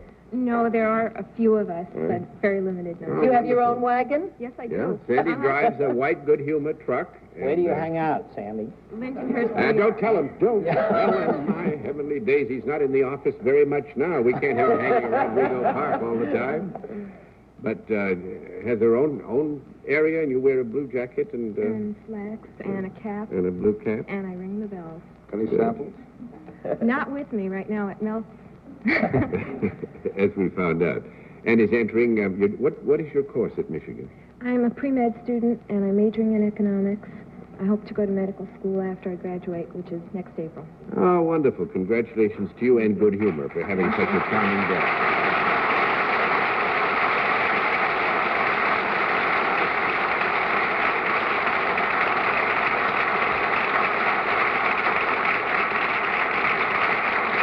We'll meet tonight's mystery guest in just a moment, but first, this message. And now the special feature of our program, the appearance of the mystery challenger, for which the panel is always blindfolded. Blindfolds in place, panel. Hold your breath. Yes. Good. Will you enter mystery challenger and sign in, please?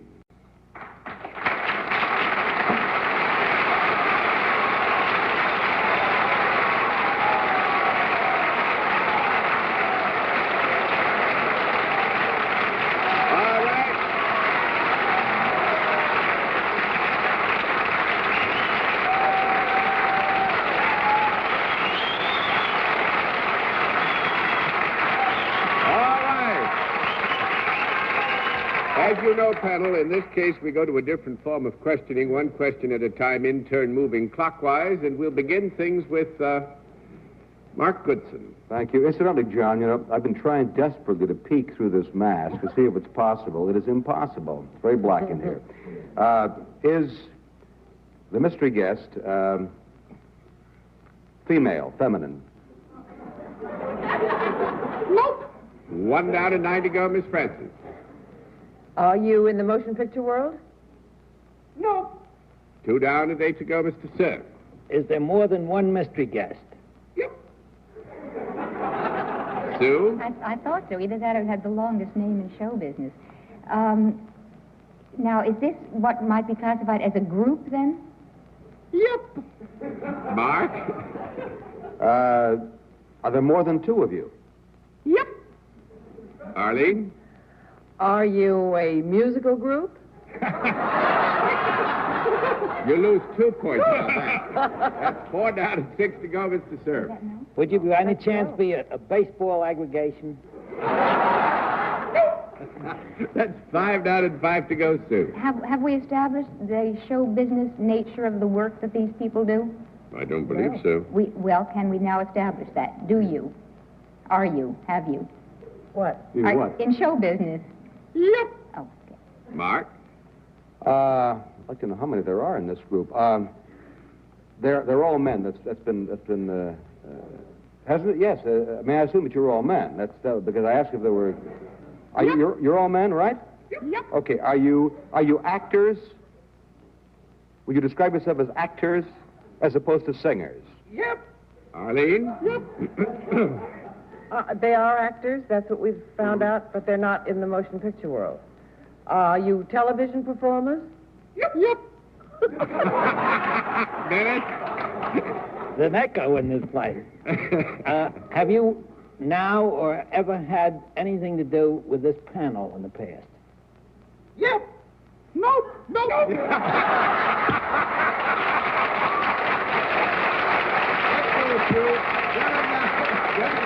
To go, Sue Oprah. What was that answer? That was a yes, nope. That should be crystal clear, Bennett. A yes, nope. Sue? Do you then comprise the cast of a specific television show? Nope. 8 down and 2 to go, Mr. Goodson. Do you comprise the cast of something? Yep. Nope. There was a nope in there, too. Yeah. No, I would say the question was, do you comprise the cast of something? As a unit, the 3 of them, or 4 of them. Nope. 8 down and 2 to go, Miss Francis. Is it possible that some do and some don't in that outfit? Ain't that always true? What? Sounds like a kennel 9 of down and 1 to wild go, Mr. Surf. I don't know what. Are you all employees or associates of Goodson Todman? Yep. It's Frank Heller. It's Frank Heller and all the people backstage in this show. No, that's 10 down and no more to go. You may unmask and say hello to Bud Collier of To Tell the Truth, Alan Ludden of Password, Ed McMahon of Snap Judgment, and Gene Rayburn of Match Game.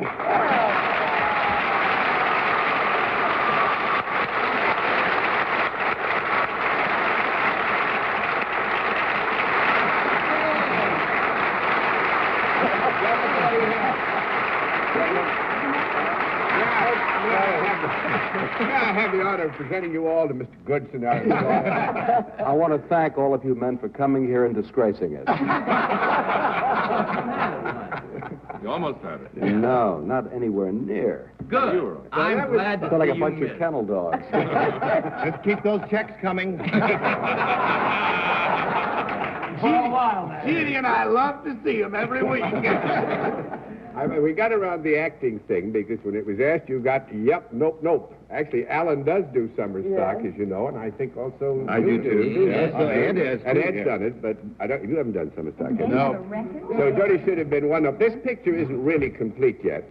With everybody's kind permission, Johnny Olson, you come over here.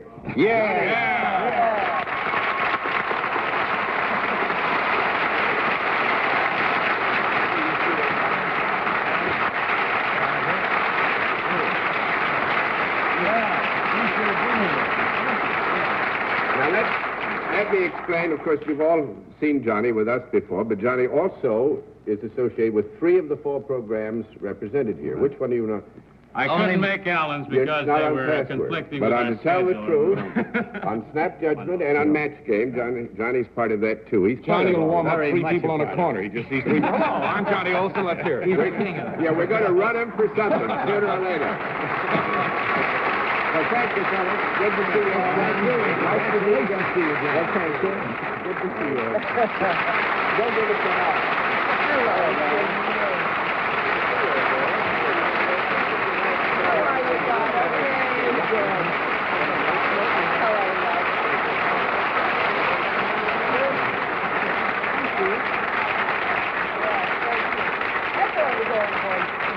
Well, that was fun. We rather thought that would give you some trouble, and I'm very glad that it did.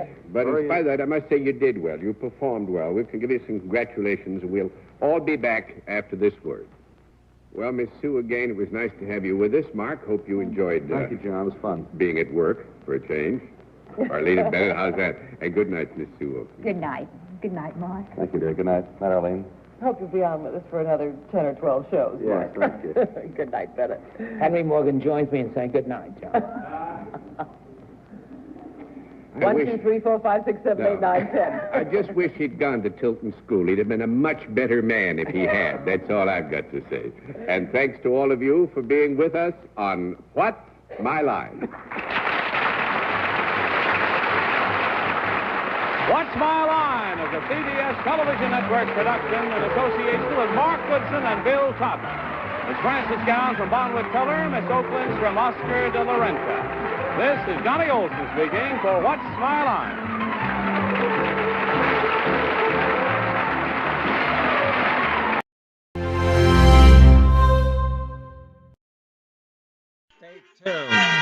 For the second half of Game Show Fever Chat.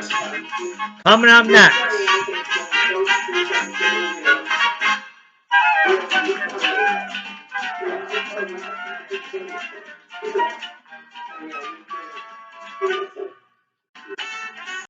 And now, The Doctors, dedicated to the Brotherhood of Healing. The first half of The Doctors is brought to you by the Colgate-Palmolive Company, makers of new Palmolive dishwashing liquid that softens hands while you do dishes. And Colgate 100, the new long-lasting mouthwash. Never fear, 100's here. Colgate 100. Good night, Bill. Night, Sue. A handshake instead of a kiss. What's wrong? Breath problem? I use a mouthwash, my old family favorite. Never fear, 100's here. Colgate 100. Tastes stronger, works longer against germs. It sure does taste stronger. Good night, Bill. Good night, Sue. Never fear. 100's here. Colgate 100 gives longer-lasting protection against germs than today's best-known mouthwash. Tastes stronger, works longer. And whose little girl are you? My mother's. Oh, well, ask a silly question. You're mad. What's that green stuff? It's new Palmolive dishwashing liquid. What's it for? Washing dishes. But I use it here to soften ladies' hands. Well, just what are you and Madge cooking up? Madge is putting her hand in dishwashing liquid. Madge, dishwashing ruins my hands. Relax, this is Palmolive liquid, see? Softens hands while you do dishes. Come on, in the bowl. Imagine doing this with a dishwashing liquid. It really must be mild. Palmolive liquid is more than just mild. Madge knows. At home, you'll love the way Palmolive liquid suds up, how fast it cuts through grease. Get clear, clean, emerald green Palmolive dishwashing liquid. It softens hands while you do dishes. Madge, that Palmolive liquid is just great. How can I ever thank you? Why not give her a great big tip? Hey, that's a good idea. And I'll say it again.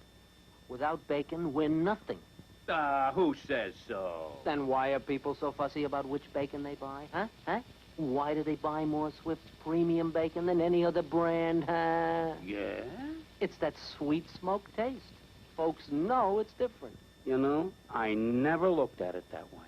Give the eggs a break with Swift's premium bacon. The lean, mild bacon with a sweet smoke taste. Safari into deepest, darkest suburbia. This caravan is after big game. And when they reach the clearing, they reach for big refreshment, Peter Pan. Only Peter Pan has the husky, grown-up taste and yet stays so creamy and fresh right to the bottom of the jar. For hunters who eat like tigers, get Peter Pan, the easy-eaten peanut butter with a grown-up taste. Promise them a treat. How about a fresh, cool taste? Toothpaste? Colgate, because your mom says you get too many cavities. Don't like those toothpaste she gets. You like new improved Colgate. The flavor's fresher and cooler than ever. It's the new cool way to help fight tooth decay. Test after test confirms Colgate unsurpassed in reducing new cavities when compared to the best-known fluoride. It is cool. Tastes fresh. It's the new cool way to help fight tooth decay. Colgate. The Doctors will continue in a moment.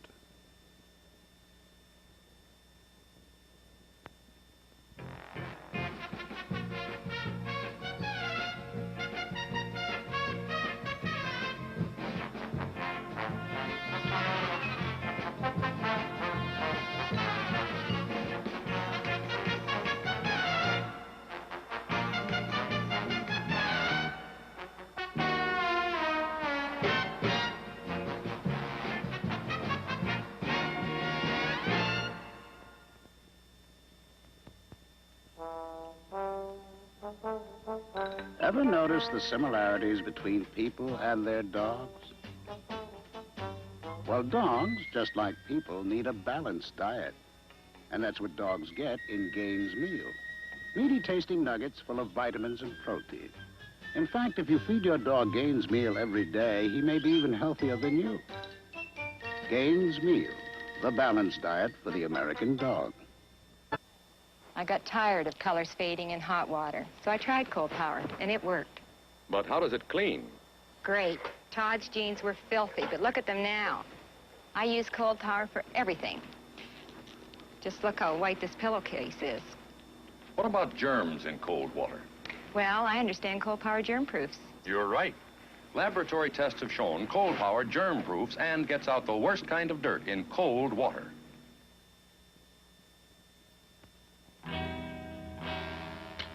Introducing the fastest gun in the house. New Ajax Spray Cleaner. Lifts dirt up and off with the fastest, most powerful dirt dissolver ever put in a spray cleaner. New Ajax Spray Cleaner. Shoots down greasy, jammy messes on contact. New Ajax Spray Cleaner. The fastest gun in the house. You know, among other things, a kid needs a lot of iron to come out right. When he's 3, he needs as much as a fully grown man. At 6, 20% more. Now, if you're not sure he's getting enough iron from the food he eats, you can always give him one of these Chox Plus iron tablets every day. They're cherry flavored. And by the time he's 12, you find you've built yourself a pretty good kid. Debbie, leave the baby alone. You're not coming home for dinner? Okay. Billy, put down those matches. Nervine is a simple, mild relaxer for simple nervous tension. It won't put you in another world. It'll just make it easier for you to function in this one.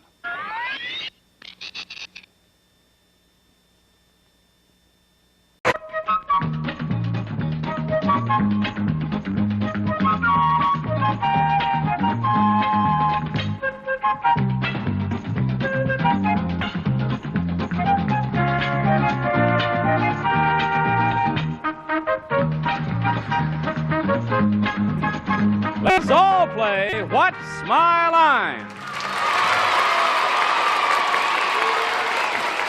And now, let's meet this week's What's My Line panel. First, that popular host of that popular match game, Gene Rayburn.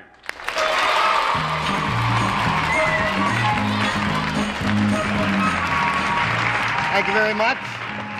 And I want you to meet a good-looking, blonde, brainy lady. Here is Dr. Joyce Brothers.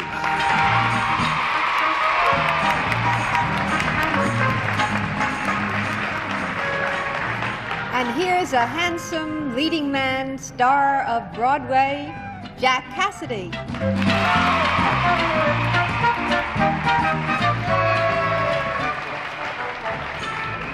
Thank you, Dr. Brothers. It's my pleasure to introduce to you a lady who's brought fashion, femininity, and frolic to the home tubes, Miss Arlene Francis.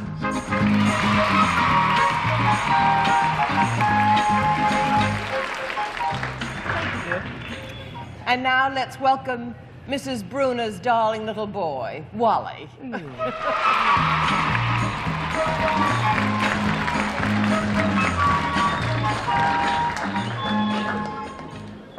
Thank you, Arlene, and welcome to What's My Line.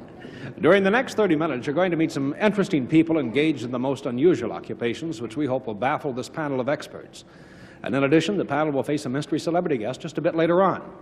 But now, panel, you ready to begin? Here we go. Ready. Okay, let's meet our first challenger. Would you enter and sign in, please? Paul Francis.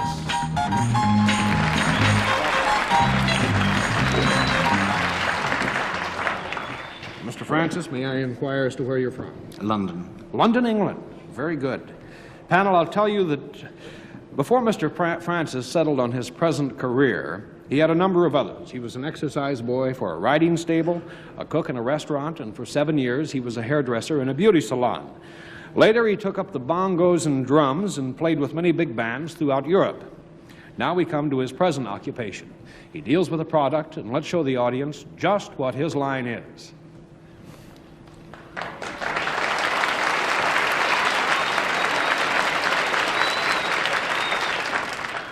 May I remind you, please, that Mr. Francis is salaried, there's a product involved, and let's begin with Miss Francis. Thank you. Mr. Francis, we're not related, are we? No. No, I'm sorry about that. Is this a product that I might use? Yes. Might men use it as well? Yes. Is it a product that I could hold in my hand? No. That's one down. Gene Rayburn. In using the product, Mr. Francis, does it come in contact with the body? Yes. You mean other than the hands, Gene? Yes. Then you get a no, and that's two down. Joyce Brothers. You tricked me. You tricked me. Mr. Francis, when you use this product, do you move it around in any way? No. Well, in a loose way. In a sense. Is it large enough to be taller than the person? Yes. Sometimes. Is it large enough to get into? No. That's three down. Jack Cassidy. Mr. Francis, the product you deal in, is it mobile? Yes. You mean... Yes. Is that an essential part of this particular product, the fact that it may or may not be mobile? No, I didn't establish if it was essential, but... You mean, is it a product that's possible to move from Yes. place to place? It's possible. It's possible. But one is more likely not to move it. The product that you deal in, is it in any way concerned with the outdoors as opposed to indoors? No. That's four down. Arlene. Is it a product that would be found in a home? Possibly. But I think under likely circumstances, Arlene, this is not a product that you would find in the average home. So with your permission, Paul, I'm going to give Arlene a no on that and go on to Gene Rayburn. That's five down, Gene. Is there anything therapeutic connected with this product, Mr. Francis? No. No. That's six down. Dr. Brothers. Would this product be used in the world of sports? No. No. That's seven down. Jack Cassidy. Is it a product that is sold on the market to a consumer? Yes. In a sense, yes. In a sense.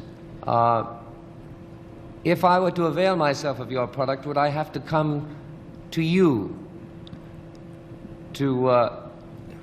Yes. What were you going to say, Jack? What were you going to ask? Yes, that was... you would not bring the product to me. I would have to come to you. Yes. I see. Do you in any way demonstrate the product? Possibly. Not really, I don't believe. Let me give you a small clue, panel, and tell you that our guest is working on Paradise Island in the Bahamas. Arlene? Does your product have anything to do with gambling, Mr. Yes. Francis? Does it have anything to do with the tables? No. The gaming tables? No. That's 9 down. Gene Rayburn. I assume the gaming tables would include roulette. Is that correct? Yes. Does it, Oh. Does it have anything to do with the ocean? No. That's 10 down, and that means that Mr. Francis has won the game. Does anyone have any? Slot machine. Yes.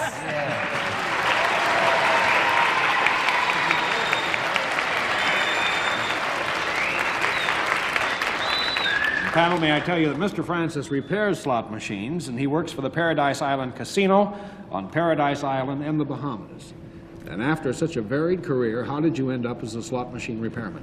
Well, I originally came to the Bahamas, it was 5 years ago, as a croupier, and went to work for the Paradise Island Casino in Nassau.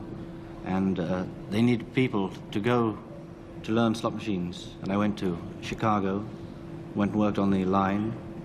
And after 6 weeks, I came back to Nassau and sank or swam on the machines. Well, can you really change the percentage? Yes, it's possible to change the percentage. Joyce? May I ask about how often the big jackpot comes up? Any number of times it can be pulled, or you can get a big jackpot every 2-3 minutes, depending. There's no special time that a jackpot will fall into place. What kind of... Oh, excuse me. I'm sorry, but there is no percentage. In other words, you wouldn't say someone has to somewhere have 100 tries or 200 tries or 500 The tries. percentage is set by the amount of symbols on the reels as to when it falls. The percentage is set by those fellas that own those machines. Well, no, it's really mathematical. Is it? Yes. Strictly. It's, I know a person that once wrote his thesis on the elements of chance, of holding a toothpick up and letting it fall. And it will fall so many ways. The percentages can be predicted. What do you win, a lot of toothpicks? You win a lot of toothpicks. Well, what is the percentage of payoff generally set? I would say normally 80-20. The house takes out 20%. In other words, if you stand and play a slot machine for 24 hours, you're going to lose 20 cents out of every dollar. Yes, yes. Don't stay there for 24 hours. That isn't too encouraging. You go up and you pull it once and hope for the best. Is that how would you play it, Paul, if you were going to play a slot machine? I would just keep playing. Knowing my machines as I know the machines, I would probably stay on certain type of machines, like a 5-coin machine, which you have to pay 5 coins to put in, but you pull the handle once, but your jackpot is increased 5 times. How large are the jackpots on the biggest jackpots you have? Well, we have some machines that pay $500 jackpots. We have other machines that can go up to $999. Is it ever set so that when a man has just won a jackpot, that the next pull will also win a jackpot? I've seen it happen, Joyce. It is possible, yes. yes. It can happen. It has yes, possible. I've seen it happen. Very interesting. Well, now we're all expert slot machine players. Thank you, Paul. We enjoyed having you on What's My Line.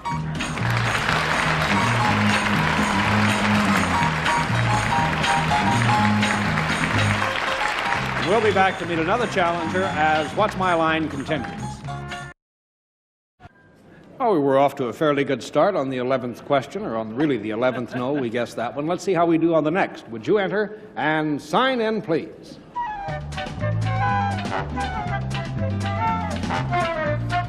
Alice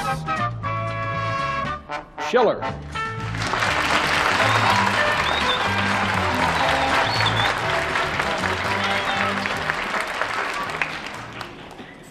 And Alice Schiller, may I ask where you're from, please? Hollywood. Hollywood, California. Yes, sir. Well, welcome to New York. Panel, may I tell you that Alice Schiller is self-employed and deals in a service. But now let's show the audience just what that service is.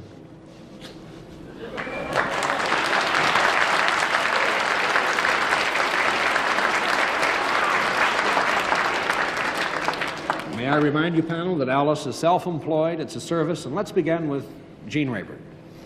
Alice, do both men and women use this service, or can they? No. No. That's one down. Joyce Brothers. Would this service be performed for animals? No. That's 2 down. Jack Cassidy. Miss Schiller, is your service confined to the male species? No. No. That's 3 down. Arlene. What else is there? Oh, women. Shoot for that crowd. Do women use your service? Yes, they do. Uh-huh. Does it in any way have any relationship to the entertainment world? Yes. Do you do something for women in the entertainment field? Yes. You yourself, I take it, are not the performer. You either do something for someone or show them how to do it. Yes. Do you show them how to do it? Yes. Do you have anything whatsoever to do with the way ladies look? Well, somewhat. In a sense, she may have something to do with how they look. However, that is not a basic part of the particular thing that she does. Do you operate something? Yes. You mean something? Does she handle some product in her work? No. No, that's 4 down, and we go to Gene Raver. That was kind of strange. Wasn't it? You got a yes and then a no instantly. Well, that's the name of the game. Is this a physical thing, this service? Yes. And would the ladies who perform this thing you teach them how to do, would they get a little dewy? A little dewy? A little perspiry. I didn't want to use the word. Yes. Well, they could. Yeah. And would they eventually do this in front of a motion picture camera? They could. They could. They could. Oh. Does it have anything to do with the losing of weight? No. No, that's 5 down, and Joyce Brothers. Miss Shirley, you teach people something, teach women something? Yes. Do you, does it have something to do with movement? Do you teach them any kind of movement? Yes. Would it be in the area of walking or exercise? No. No. 6 down, Jack Cassidy. I have to shoot for a specific. Your service, is it in any way part of the water? The water? Yes. No. I mean, yes. At 7 down, Arlene. Does it have anything to do with the art of self-defense? Or No. That's 8 down, Gene Raver. I thought Gene would get this the first thing. Really? That's a little clue, is it? Does it have anything to do with lovemaking? Kissing and stuff like that? That's 9 down. No. Joyce Brothers. I've been so involved with Jean's question, it's hard to think of one. Kiss me. There is, do you touch the person in any way? No. No, not really. That's 10 down. Does anyone have a guess? I have a thought. Do you have something to do that in what you teach a woman, does it help her in relationship with a man? Sometimes. Specifically? I see. Anyone have a guess? Driving, stunt driving of automobiles. Let me tell you that Ellis Schiller teaches striptease dancing.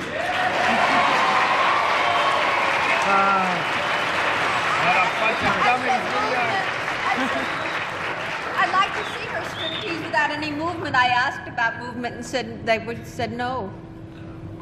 Did we lead her wrong? You stand still?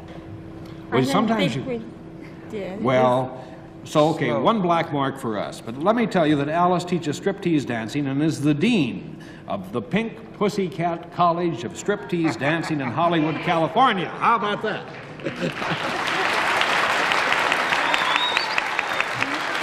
And what are the requirements for admission to your college? Well, they have to be over 21. They have to have a high moral character. And they have to be very serious about the art of striptease. And, of course, a voluptuous body. A voluptuous body. I think that part is Sounds very like essential. all my attributes. What degree do you give when they graduate from the Pink Pussycat College? I'm glad you asked that, Joyce, because I understand that after they graduate, this is really all they need, period. It's all in this little box. 2 feathers? Well, and plus some very small things that are, it's called the stripper's kit. But you have something else, and may I show them? Yes, please This do. is what they also get upon graduation. This I is the, love that. this is the sweatshirt, and it says the Pink Pussycat, the Naval, N-A-V-E-L, Academy of the West. When they have their graduation ceremonies, do they put it on or take it off? Both. But I tell you what, Alice, why don't you present to our two ladies on the panel the sweatshirt to one and the stripper's kit for the other, and we'll just have to see how things turn out. All And right. thank you for joining us on What's My Line.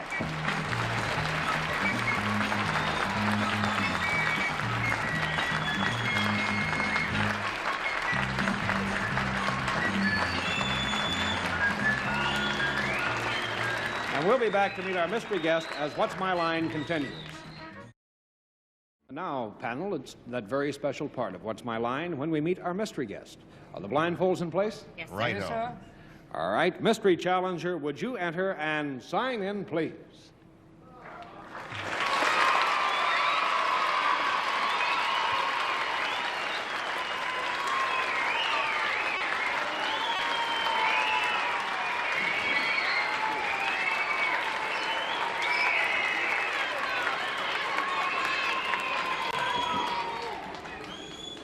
As you can tell by that tremendous reception, our mystery guest has arrived and is seated beside me. I'll remind you, panel, it's one question at a time. I'll give you 2 minutes to try and establish our guest's identity. And let's begin the questioning with Dr. Joyce Brothers. Would I know you from the movies? Perhaps. Jack Cassidy. Do you presently have a television series running? No. Arlene Francis. But have you appeared? Are you known for your appearances on television? Yes. Gene Rayburn. Are you now or have you ever appeared on Broadway?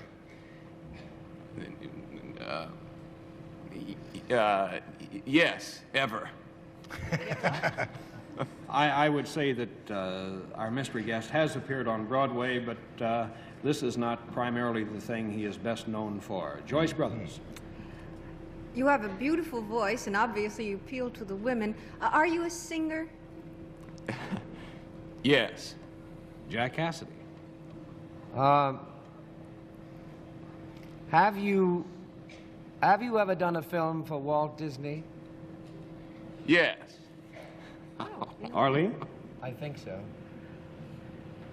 Oh, well, are you appearing at the present time in a hotel or club in New York? Almost. Gene Rayburn. What is it? Would you clarify the last answer, Well, please? perhaps he is not opened quite yet, but will be very, very shortly. I see. Do you have a current hit record? No. I wish I did. Nobody has, Gene. 15 seconds. Joyce Brothers.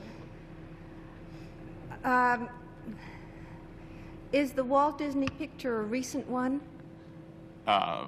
Fairly. Okay, Jack? I think I know who it is. Shall I take a stab? Yeah. Are you big, tall, handsome, smashing baritone? Are you a gentleman named John Davidson? Yes.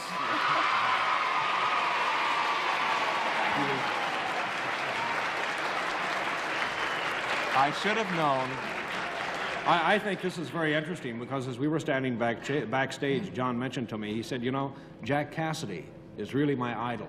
And I don't think he I should have known old Jack could catch me.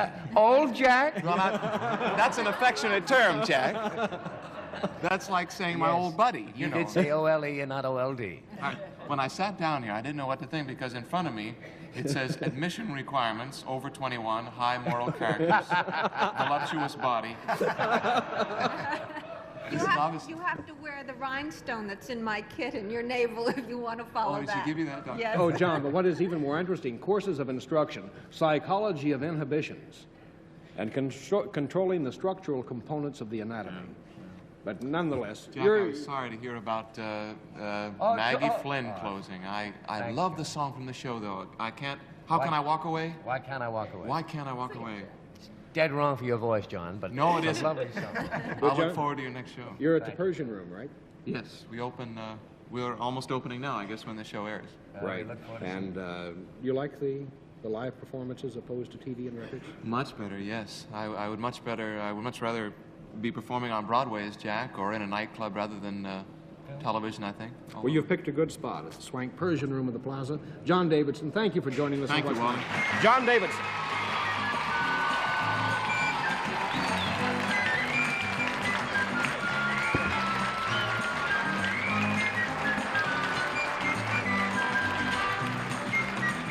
What's My Line will continue right after this message. And that's it for today. The panel was so good, they're invited back tomorrow, and I hope you'll join us, too, on What's My Line?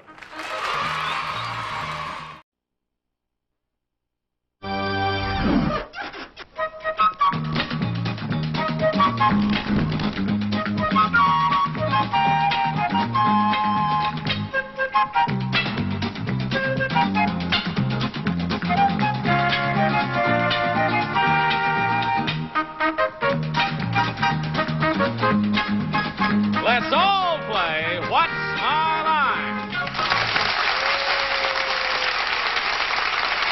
And now let's meet this week's What's My Line panel. First, that popular TV host and terrific game player, Gene Rayburn.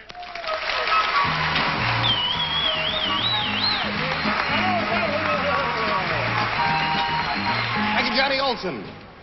I'm very happy to present a beautiful and a gracious lady. Here is Gail Sheldon.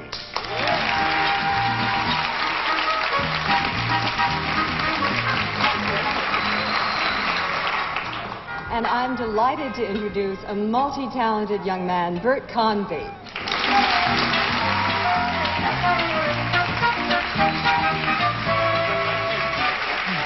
Our next guest is charming and lovely, beautiful, talented, witty, and I can't remember the other thing she told me to say.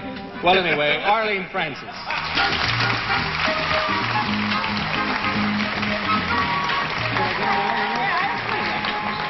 Pretty good. You just forgot a few. Yeah. And now here he is, our own question and answer man, Mr. Wally Bruner.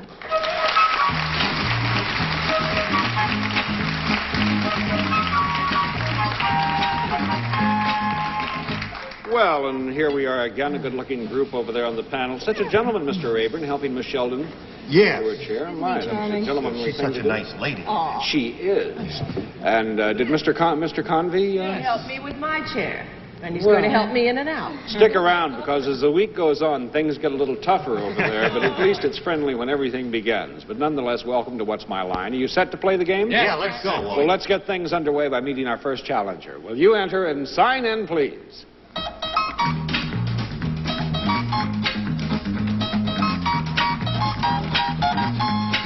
Jess Monroy.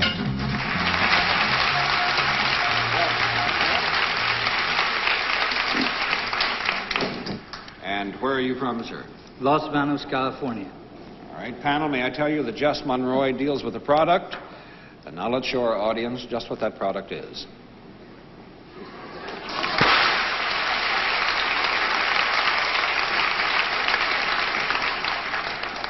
May I remind you again, it's a product you're after, and we'll begin with Arlene. Thank you, Wally. Mr. Monroy, is this a product that is, that moves around? No. One down, Gene. Mr. Monroy, is this product used by both men and women? Yes. And when it's used, does it come in contact with the body in any way? Yes. Does it come in contact with the body above the waist? Yes. Above the chin? Yes. Is it something that is ingested? Yes. Yes. And is it a liquid rather than a solid? Not at the time you partake. Two down, Gail. Got it, right, Gail? No, I don't got it. Is it a solid rather than a liquid? Yes. Is it something that you take at mealtime? That'd be a good time, wouldn't it? Yes. Would you take it, have it at one meal more than the other? Probably. Would that Probably. be dinner? No. That's three down, Bert Convy. Whoops! Well, I thought I had it there. Did you think so, too? Yeah. Okay, then it's not what I thought it was. Obviously, it's something else. Mr. Monroy, is this product grows, does it not? Originally? No. It never grows, ever? 4 down, Arlene. What does it do? Hatch? Oh, it doesn't grow. Is this a dairy product? Primarily a dairy product? No. 5 down, G. Well, you know, when you gave me a no last time, I thought I had it based on her answers. But, I was thinking of something like ice. But Ice? Yeah. No. 6 down, Gail. Just thinking out loud. Well, would you have this for breakfast? Possible. Yes. Yes. Is an egg? No. That's 7 down, Bert. Yes, am I correct in assuming, I think you did say that it changes form. In other words, it is solid or semi-solid in the beginning. And Well, I think I could just tell you that at one point it's a liquid. At one point, it's a liquid. Well, you're not going to tell us which point. That's right. So it's something that changes. Is it powdered something? Is that correct? No. No. 8 down, Arlene. Does it become a liquid rather than start out as a liquid? Oh, No. it starts out as a No. liquid. 9 down, G. You really got us baffled. Now, wait a minute. Let's see, I asked if it was a liquid. You said, no, not at the time you take it. Is this some kind of nourishment? Yes. All right. So it's a solid when you take it, but it's a liquid at some other time, and it's... No, it starts out as a liquid. Starts out as a liquid. Oh, starts out as it's a solid when you take it. Do you have a guess? Yeah. Our time is up. Is it sweet? Yes. Sometimes. Is it some kind of candy? No. Oh, it's 10 down. canned orange juice. No, it isn't. It's a pancake. A pancake?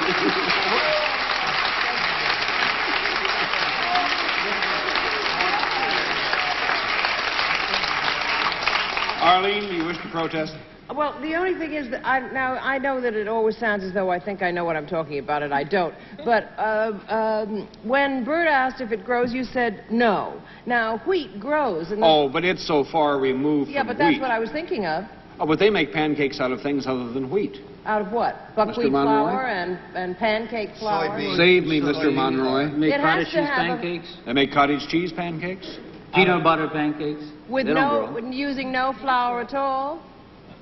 We have to use most of all the pancake flour, yes. I think so. But it's pretty far removed from wheat growing out in the field. Only to those that don't cook. But Mr. Monroy has been in the pancake business since 1957 and currently owns and operates the Pancake House restaurant in Los Banos, California. Are there many different varieties of pancakes? About 400 or 500. How many? About 400 or 500. You must have some kind of unusual pancakes if you have 400 or 500. Yeah, ginger pancakes, peanut butter pancakes, yogurt pancakes. Well, what's this Portuguese pancake? Well, this is one of the ones I invented myself, and it's been very popular in my restaurant. And because of Los Banos, a Portuguese town, I came out with a version of Portuguese pancake. Well, now, are you just the guy, that writes out the checks, or do you actually flip the pancakes? I do both. Both. Well, how many pancakes do you think you've flipped? About 7.5 million pancakes. Oh, you're really in the pancake business, aren't you? Well, could you show us your flipping technique? Sure, I'd love to. Okay, I think Johnny Olson's got a few pancakes for us. Johnny, you're supposed to do the cakewalk. Oh, the cakewalk. All right, warm. Now, is there any particular principle here involved in flipping pancakes? No, not particularly. All right, well, let's show us how it works. Oh, I do notice, though, that they all take at least one somersault. You can take 3 or 4 at a time. There you are. It's very easy. Arlene and Gail, that was so simple, even the two of you could do it. So come on up. Now, here's what we're going to do. Each of you take a plate, and each of you take a flipper. Arlene, why don't you come right on, or one of you over here. Arlene. Now, what we're going to do, remember the pancake must make a complete somersault in midair. We're going to have a race to see which of you can get all 6 pancakes on your plate first. Ready, set, go. Go, Gail.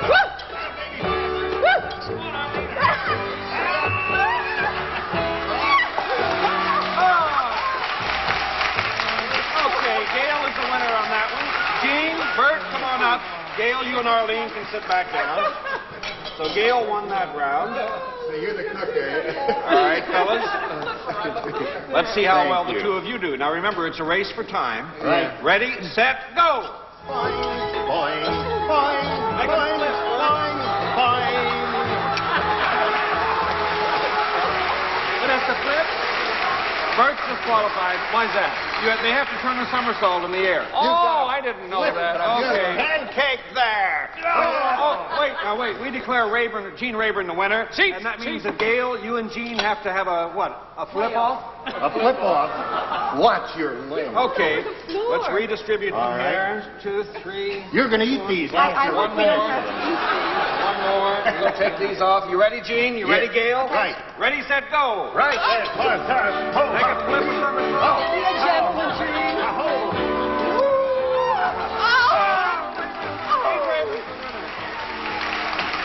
Okay, Gene, let's see. Now, you did defeat Gail, didn't you? Yes. And that means you are the winner of the Pancake Derby, right? Right. And we have a prize for you. Here you are, Gene. And please, you can go back over and sit down. Mr. Monroy? Well, that was fun. What do you think? Could you use them in your store? Oh, I think so. It looks like the audience is getting pancakes. Well, give everyone my best out in California when you return. On behalf of the city manager of Los Banos, I'd like to present you with the key of the city of Los Banos. Well, thank you very much, and what a delightful-looking key it is, all gold and in a case. And Mr. Monroy, we enjoyed having you on What's My Line. Thank you. Would you say hello to the panel, please?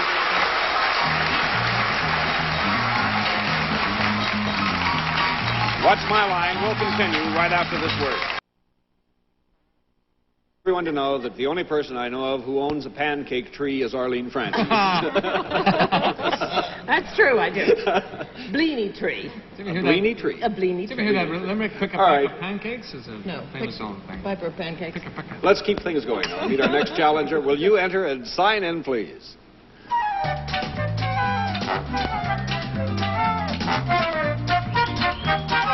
Rosemary.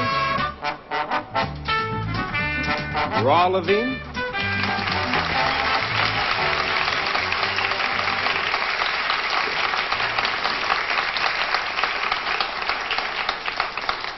Mrs. Raw Levine, where are you from? New York City. All right, panel, may I tell you that Rosemary Raw Levine performs a service. And now let's show the audience just what her line is.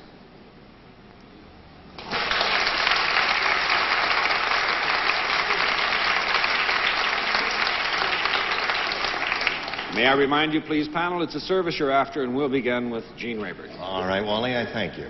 Now, Mrs. Raw Levine, this service you perform, do you wear something special when you perform this service? No. One down, Gail. Do you work for a profit-making organization? Hopefully. Partly, yeah. Could both men and women use this service? Yes. Would I come to you for this service? Yes. Would I come to you in an office? Yes. Would you give me some kind of advice or instruction? Perhaps. Would I pay you directly? Sometimes. When you're dealing with me, do you touch me at all? I might. Do you teach me how to do something? No. Two down, Bert Convey. Thank you.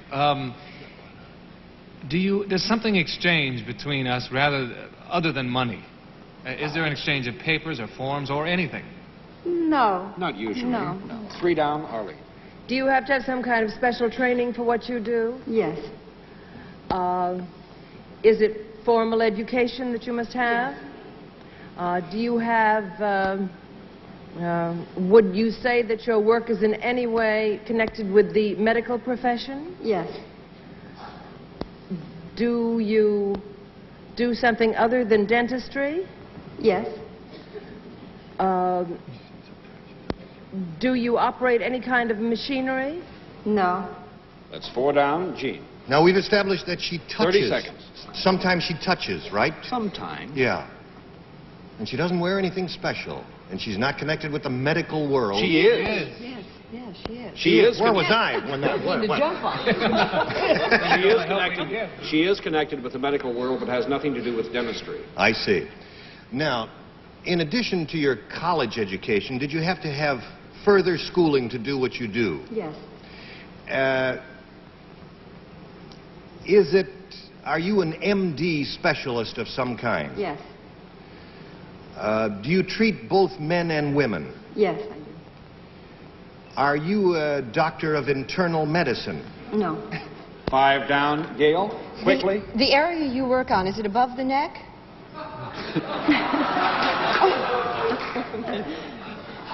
Well, I guess in this... One would say. One would say that. Yes. Do you have anything to do with skin or... No, I'm going to flip all the cards and declare the winner. The time is up, but you say it. Psychiatrist? That's it. She is a psychiatrist.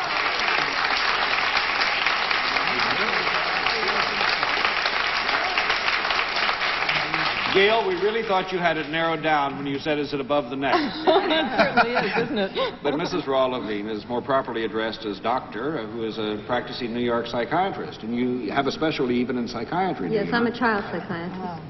Well, how does your husband feel about having, a psychiatrist in the family? Well, he makes do. He's a psychiatrist also.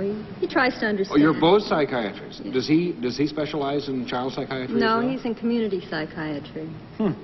Well, I understand that the two of you are leaving your trade for a while this summer. Yes, I'm taking my little boy, and my husband and I are going to Spain for a year. Just, what, bumming around? Bumming. Well, that sounds like a delightful holiday. Dropping out. Dropping out for 12 Why? months. Right. Just for laughs? Just for laughs, right. After New York, you need laughs, right? Well, Doctor, I think the audience agrees. Thank you so much for being with us on What's My Line. We'll be back to meet our mystery guest as What's My Line continues. Is race 7. It's set to go 5.5 furlongs, time restricted 5,000 claiming, and it is. And panel, I see the blindfolds in place. That means you're ready to meet our mystery challenger, right? Yeah. So will you enter and sign in, please?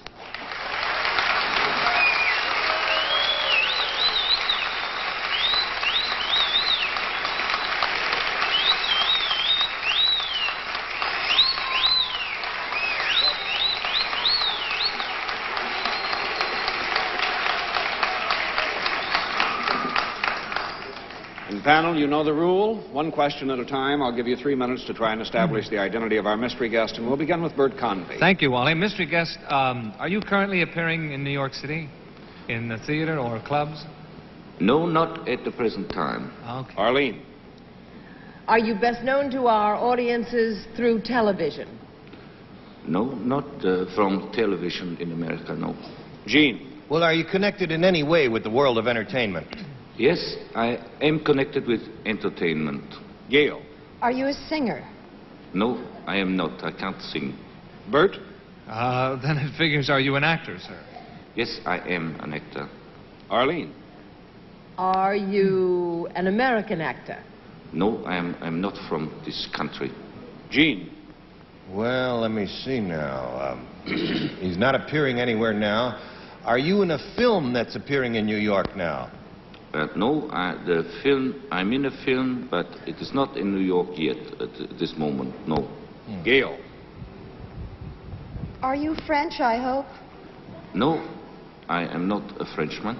Bert. Are you an Italian? No, I am not an Italian either. Arlene? Well, there is a sound of either Austria or Germany, it seems to me, in your accent. That's wrong, too, huh? Yes, I am not from Austria or from Germany. Gene? Would you use your own voice for a minute? Well, let me see now. Are you an Englishman? Yes, I am an Englishman. Good, good. Gail? Oh, boy. Are you a serious actor rather than a comedian? Yes, I suppose I am a serious actor, yes. Does anyone have... comedy? Yeah, I was going to... I have a guess, but I could be... Take it. Our time is up. Is it Michael Caine? It is.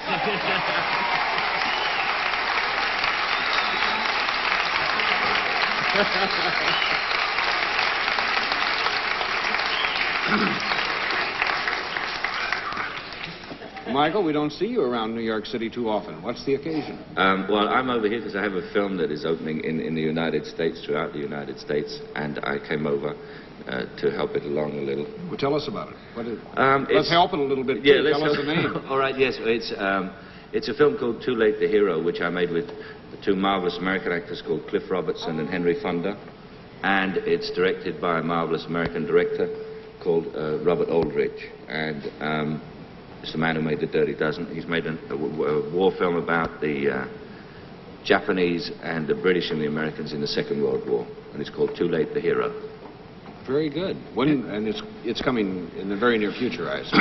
Oh, it'll be opening shortly well, all over America. It'll open in Los Angeles and New York first, and then go right across the country. Now, you're going to make, what, most of the major cities during this trip? Yeah, I leave for Chicago tomorrow, and then I go on to Los Angeles for a while.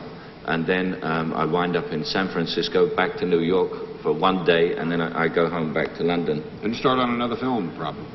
Yes, I do. Oh, really? You do? Yes. Yeah. I'm going to do a film about English gangsters, which nobody seems to do. We have quite a lot over there, and I thought maybe you'd like to see what they're like. Well, Michael, I think they're very similar to yours. Whether you're playing, in a gangster film or in a World War II film, I'm sure the performance is sensational. And we're delighted that not only you're visiting our country again, but also that you could join us on What's My Line. Well, thank you very much. Thank you so much. My pleasure. Michael Caine, you say goodbye to the fans.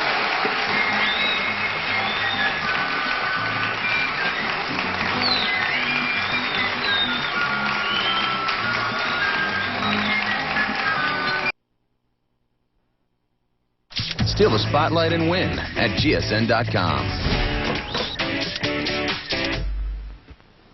Bert Convy is the only man I know of that can just afford to take off any time he wants to and go to Paris like he's been doing. What were you doing, a holiday?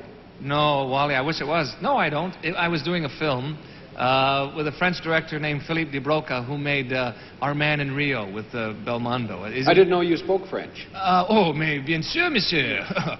What did I just say? I don't speak French. I just talk with a little bit of an accent. No, is it an English language film or? Well, no, it's a French picture, and I spoke half English. I spoke bad French and poor English, is what I did. But I had a good time. Well, are we going to see the film? I certainly hope you will. It's called Les Caprices d'Emery, and it should open sometime in the summer. Bert, well, whether you go to Paris or not, we're always delighted when you're back in New York, because we like to see you, over there brightly leading the way on the panel, as you have been doing today. Thank you very much. Okay. It's a pleasure to be here. Nice to have you. Bert Convy.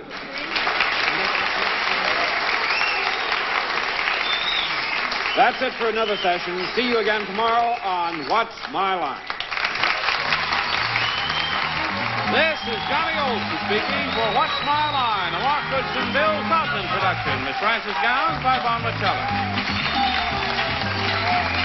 Doyle Brunson, Barry Greenstein, Daniel Negreanu, and Sam Farha playing the most exclusive poker game in the world. With $100,000 of their own money on the line, anything can happen. All in. It all. Millions are on the table in the first televised cash game of its kind. High Stakes Poker. Monday nights at 9, only on GSN.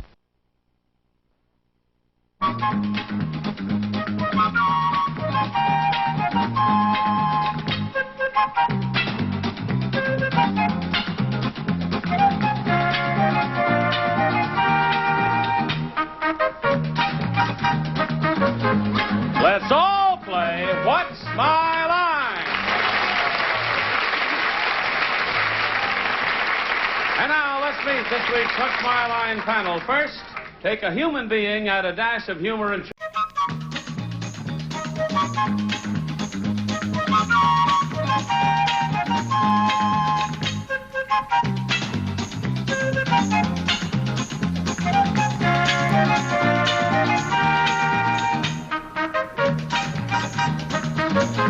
Let's all play What's My Line? And now, let's meet this week's What's My Line panel. First, a joker who's really wild, Soupy Sales.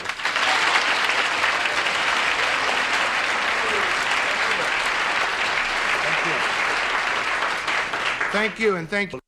It's a pleasure to welcome to our panel for the first time a lovely actress who just won and is still winning rave reviews for her performance as Blanche Dubois in A Streetcar Named Desire here on Broadway. Would you please welcome Lois Nettleton?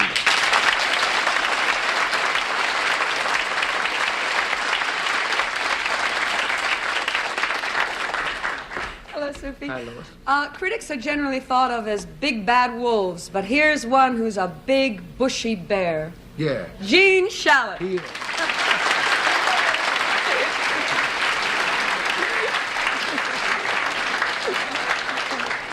Just got a bear kiss. What do you say about somebody about whom everything nice has already been said? You say two words, Arlene and Francis.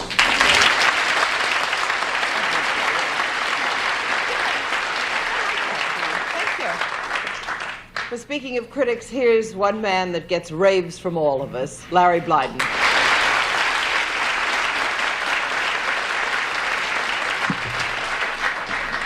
Well, Lois, welcome. Gene? Thank you, Larry. Thank you. I suppose you wonder why I've asked you here. Well, it is because we have our fabulous first challenger. Oh, I and would our first challenger enter and sign in, please?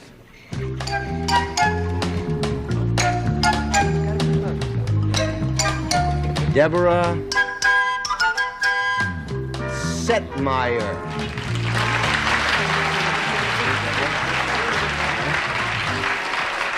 Where are you from? I'm from Paramus, New Jersey. Okay, and somebody up there was groaning with delight when you came in, which is sort of nice. Panel, Deborah is president of a company that employs only girls. The company provides a service, and we'll show the audience what that service is.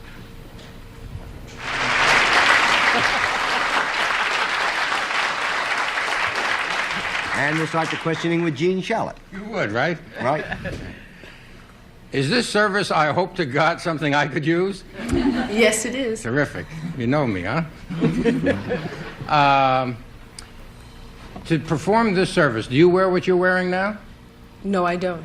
1 down and 9 to go, Arlene. Is it a service that is very often associated with men? Not necessarily. Well, I think that most of us would think of it as being associated with men. Okay. For the purposes of the game, it'll sort of...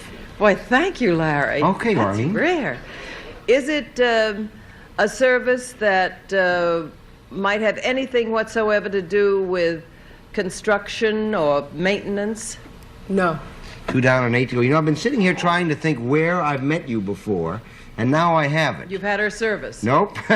In Cabaret. Can you get a shot of her fingernails? They're green, like the girls in Cabaret. Okay, I'm sorry. Go ahead, Sue. So are my teeth, but I didn't do Cabaret. When you do this, Deborah, to do this service, could you come to my house to do it? Yes. Well, she, in a sense, could, Soupy, in that there is an aspect to the service which might involve her coming to your house, but in order to perform the service, it's another matter. So you have a qualified yes. Yeah, but now I don't even know what I'm saying. Okay. Now, do you ever, so you could come to my house, right? Right. Would you ever handle anything in my home? No. No. 3 down and 7. Are you kidding? She's too intelligent to go in.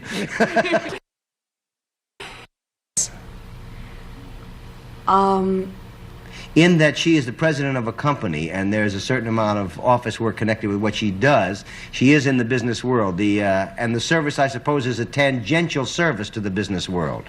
Wow. Wow. Is that the way it works? You give him a couple of days off, he comes up with those big words.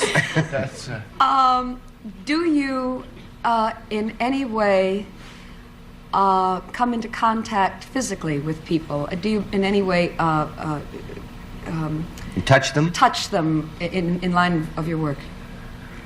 She could, but it isn't essential to her service. So that's 4 down and 6 to go, Gene. Is your service provided to a thing rather than to a person? In other words, do you serve an inanimate object rather than performing a service directly for a person? No. 5 down and 5 to go, Arlene. Oh. Do you have anything to do with helping those people in some way that they may not be able to handle themselves? Yes. They probably could ordinarily handle it themselves, Arlene, but in the special set of circumstances that she's in, they would not. I see. I can rule out anything like the fact that you run a barber shop or anything like that. Right. Right.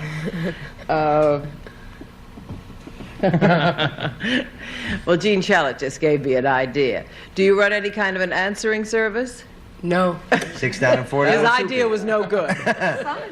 When you're doing this service, Deborah, would the importance of it come like at one time of the year more so than another time? No. $7 down, $3 to go, Lois. Does your service have anything to do, is it in the area of instructing of some kind or another? No. $8 down and $2 to go, Gene.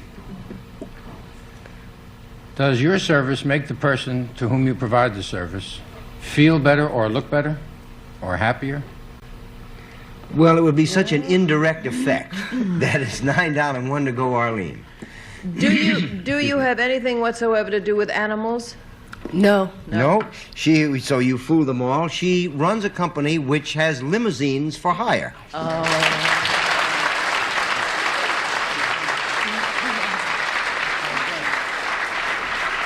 The company's name is Joy Day, and it's an all-girl limousine service in New York City. Where did you get the idea, and how did you get started?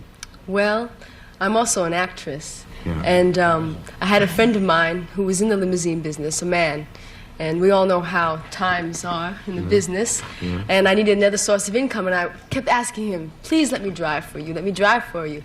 And he kept saying, no, you're a woman and we need men. And so I ran into some money on a television show, a game show. And, which I won. Hurt yourself in it. No, and I just got the idea to invest it in the women limousine service. So how because many they're girls on do you it. have working for you now? I have two working for me right now. And how many cars? I have 2 cars. Do they wear uniforms or what? Yes, they wear uniforms, jumpsuits. Mm-hmm. You know, they're uniformed. Do you drive? Yes. Now, why is a girl driver better than a man driver? Well, I think it's simply because the business is run by women, and they can give it a personal touch that only women can. I'll certainly agree to that. Has anything funny happened to you in the process of Well, let's see. being a limousine driver that you can tell us about on television? Well, I have a client who called one day, a woman, and she asked me to pick her up. She gave me the address, and I went to her apartment, and the doorman came out and brought the lady. She was very wealthy, and she had a little Pomeranian with her. And she let the dog go into the car, and she gave me the address, and told me to take the dog to a doctor. And I found out after about 3 or 4 weeks that it was a psychiatrist for dogs. And I thought it was a vet, you know. And Good Lord. Well, listen, good luck to you, and thank you for being with us on What's My Line. We'll be back with more of What's My Line right after this message.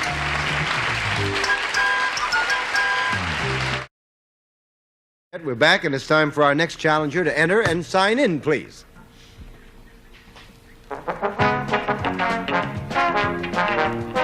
Josie White.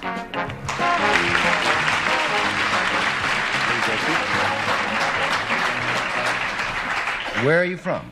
Lake Havasu City, Arizona. Okay, panel. Josie White recently won a championship which involves a product, and we will show the audience what kind of competition she won.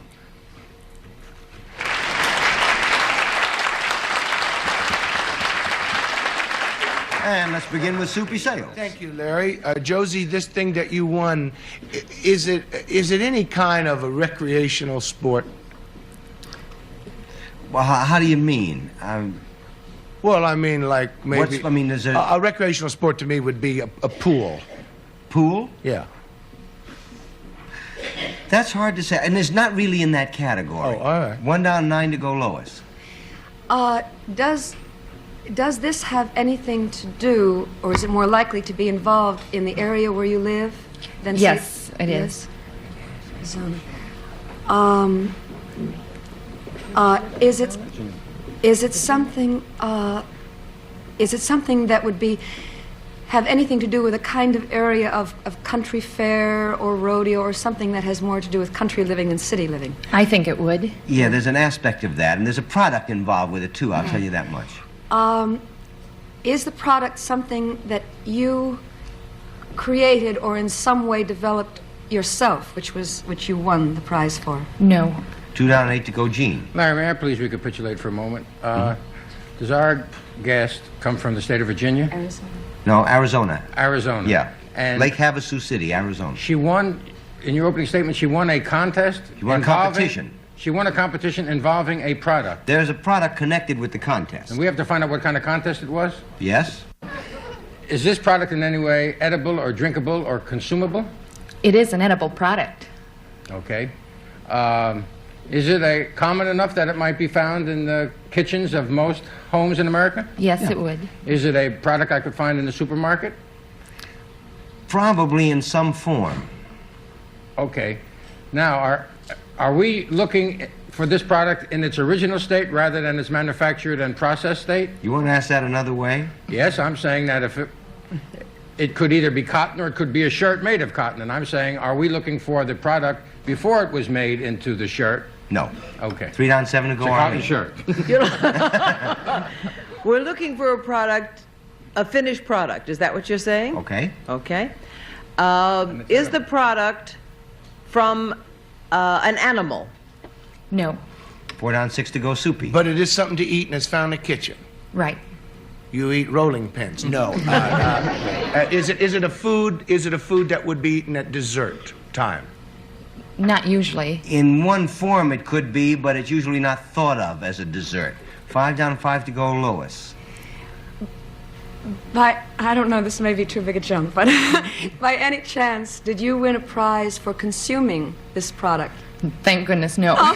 6 down and 4 to go, Gene. You got about 15 seconds. You have any notion at all what the product Well, I might have be? to ask a preliminary question. Is this something that needs to be, if it's in my kitchen, before I eat it, do I heat it up in some way? Do I cook it or fry it or broil it or something? Well, that's a big question. No, but I mean, yes, it's rather in than there. eating it right off the shelf. Oh, sure. We could say yeah. Right. I have to cook it first. Yeah. I tell you, time is up. Do you have any idea at all? Not churning butter or No, anything. the product is pancakes. Oh. And the race she won was a pancake flipping race.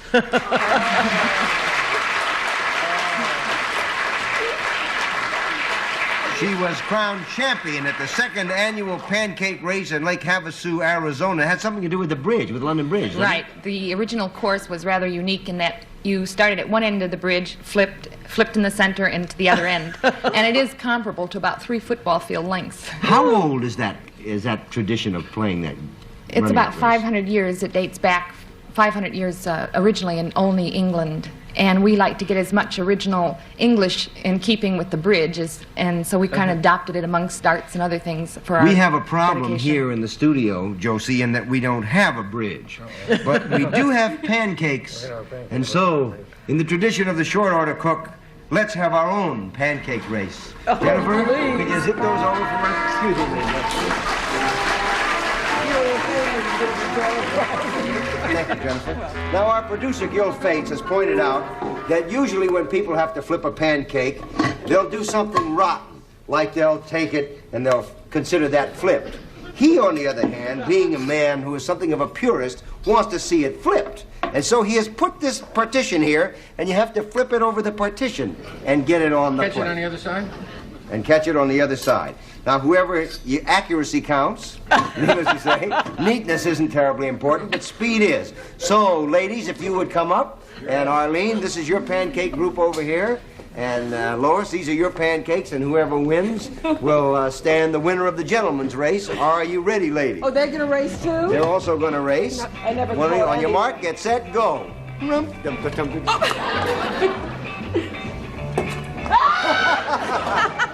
Keep Oh, do we going. have to pick them up? No, that's all right.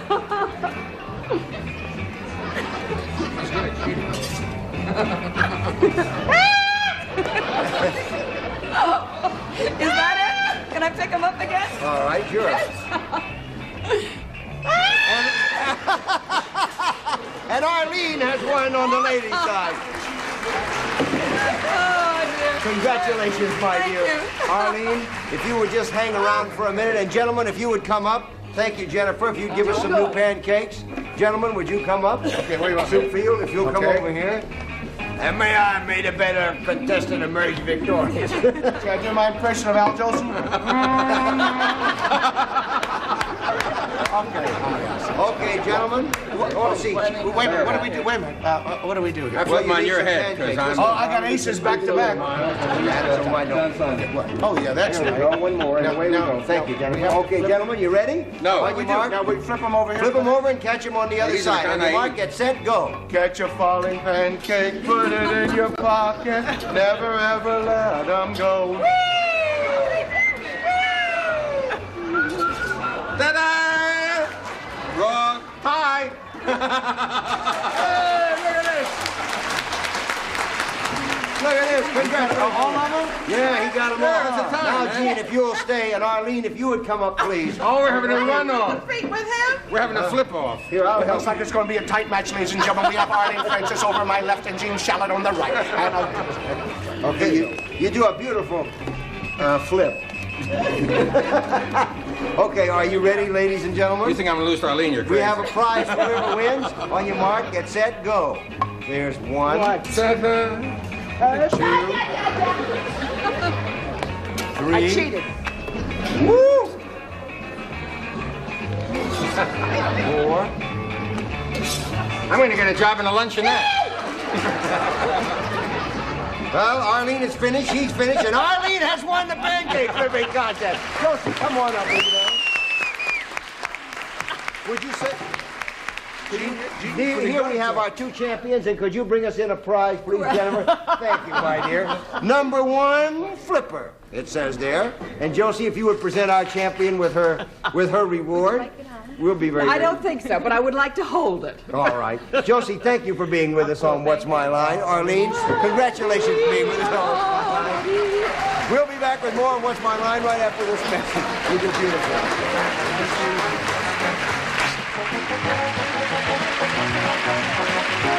Time now for our mystery guest. Your blindfolds in place panel? Yes, sir. And would our mystery guest enter and sign in, please?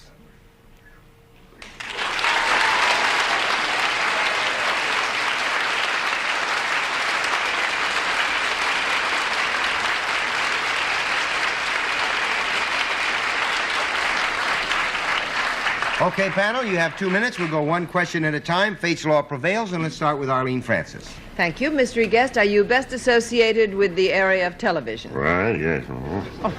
Soupy? Ma'am, is that because you're seen on a show of your own? Right, yes. Lois? Is it a dramatic series? No. Gene? Are you on early in the morning? No. Arlene? That means he's on some places early in the morning. Are you associated with a game show? Yeah. What? Soupy? Yes? Yeah. Yes. Early morning game. Is that game show on NBC? Oh, yes. Lois? Lois? Does the game show essentially use celebrities as the players as opposed to civilians? Yes, ma'am. Yeah. Gene? Is the program Hollywood Squares? Yeah. Right. I mean, yes. Yeah. Well, I guess we've all got it then. Arlene, you want to say it? Peter Marshall. Peter Marshall is who that is. Hello, Arlene. Hello. Gene. I had dinner with Lois Nettleton the other evening. We were in Chicago. We did a show together 2 years ago, only game in town. Yeah. And she said, I'm going to be on What's My Line Thursday. And I said, I'm going to be on it Friday. Yeah, so. That was very kid. Yeah, nice to see you, my love. And Soupy and I would just work together. Yeah. Sure. I tell you, the two of us sitting here looks like uniforms for There people we who do are. this work. And this sort of pick and pat of the game show. Stump and Stumpy, here we are. Fun in one. Did you bring the hats and the canes? Of course, afterward, yes. Listen, how long has Hollywood Squares been on now? 8 years. We're in our 8th year, right. And you're on at night, too? Yeah, we're on twice a week. That's really dynamite. It And what are sure you doing is. in the East? Well, I came back to talk about a book that I have just had published. I happen to and have it's that book right well, here. I was hoping that you would. Yes. And the name of that book is Cheer Up. Cheer Up. And I've just noticed something in it, Pete, which is really a hoot. He's got a thing in here, hate your name, cheer up. It's easy to change it. The change may do you good. It certainly didn't hurt. It says, think that your stockbroker is making a fortune while you're losing yours, cheer up. And then it gives you a cheery fact. But back to the name one. Does anybody here know who Tula Elise Finkley is? Lois Nettleton. Lois Nettleton, no. No, it's Sid Charisse. Yeah. How about that? You want to Why did you do ever this one right change here. it? Oh, does anyone know who Arlene Karzanjian is? No, Lois Nettleton. That's right. It's Arlene Francis. Right. We got you. Does anyone know who Dino Crocetti is? Oh, that's easy. That's right. That's Yes. right. How about Aaron Schwat? Aaron Schwat. That's Red Button. That's Red very Button. good, That's Soupy. terrific. X gets the square. How about Emmanuel Goldenberg? Manuel Goldenberg? Right. That was Edward G. Robinson. Right. Gee, that's terrific. Ooh, what a good All right. How name. about Arnold Raymond Cream? Yeah. Jersey Joe Walcott. That's Jersey and he Joe, did. yes. The book is Cheer Up, and Peter Marshall did it, and it's a beauty. Thank you Peter, so much, for Larry. being My with us. pleasure. Thank you very, very much. Okay. Thank you. We'll be back with more What's My Line right after this message.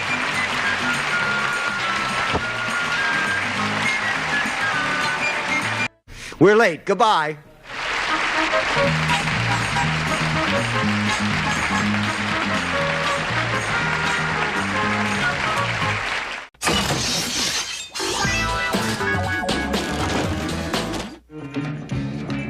Katie Garner is the first lady sailor in the U.S. Navy to hold down a job like hers.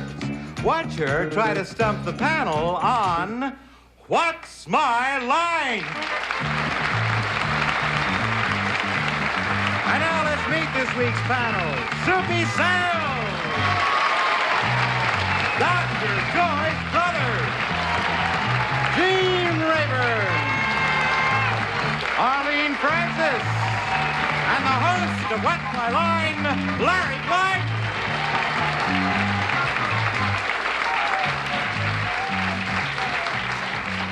Hello, all persons. Hello there, Larry. My goodness, you all look elegant today. Yes, sir. We're a Goodness dandy bunch, aren't we? Gracious sakes Bunch of alive. dandies. Well, it looks summery and light and wintry and everything. It really does. Holy bananas. It looks so terrific that would our first challenger enter and sign in, please? Mike Bisman.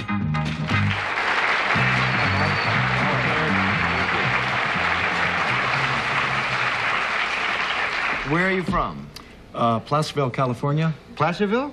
That's up north, isn't it? Up next to Lake Tahoe. Yeah. Okay, panel, Mike Bisman recently became a world's champion by winning a race that involved a vehicle. And we'll show the audience what his title is.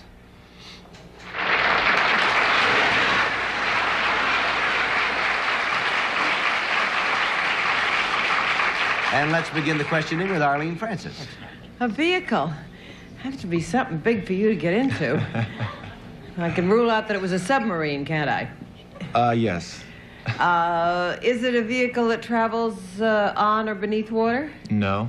1 down, 9 to go, Soupy. Does it have wheels? Yes, it does. Does it have 4 wheels? No, it doesn't. 2 down, 8 to go, Joyce. Does it travel on land? Yes. Can I assume that it does not go into the air at any time? No. Yes, you can assume that. I can assume that. Yeah. No, it doesn't go into the air. Yes, you can assume that. Is it drawn by anything? Yes. Drawn. Is it drawn by anything? We're going to have to say no in this case, Jace. Joyce. 3 down, 7 to go. Jace. G. You got to know on that. He doesn't even know the name. Boy, is that a no. Larry, this is Joyce Brothers. How are you, Joyce? Okay, Jane, you want to go ahead? Now, what have we established so far? This thing has 4 wheels. No, you've established that it has wheels. Oh, it has wheels. And that it does Okay. not have 4 wheels. And that it is not drawn. It is not drawn. But I gather from the previous questioning that there is some means of locomotion other than the human body. No. 4 down, 6 to go, Arlene. Does it have 1 wheel? Yes, it does. Does it have no more than 1 wheel? That's correct. Do you do one of those one wheel? Unicycle? Unicycle? No. 5 down and 5 to go, Soupy? What else do you do on one wheel? It has one wheel. A sidecar has one wheel.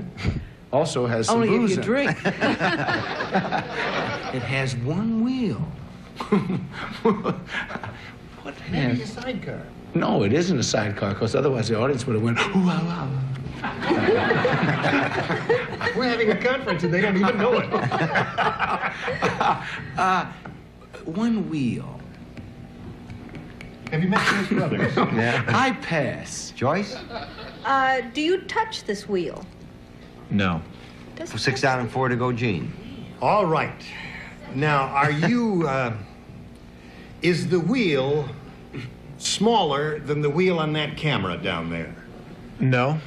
7 down, 3 to go, Arlene.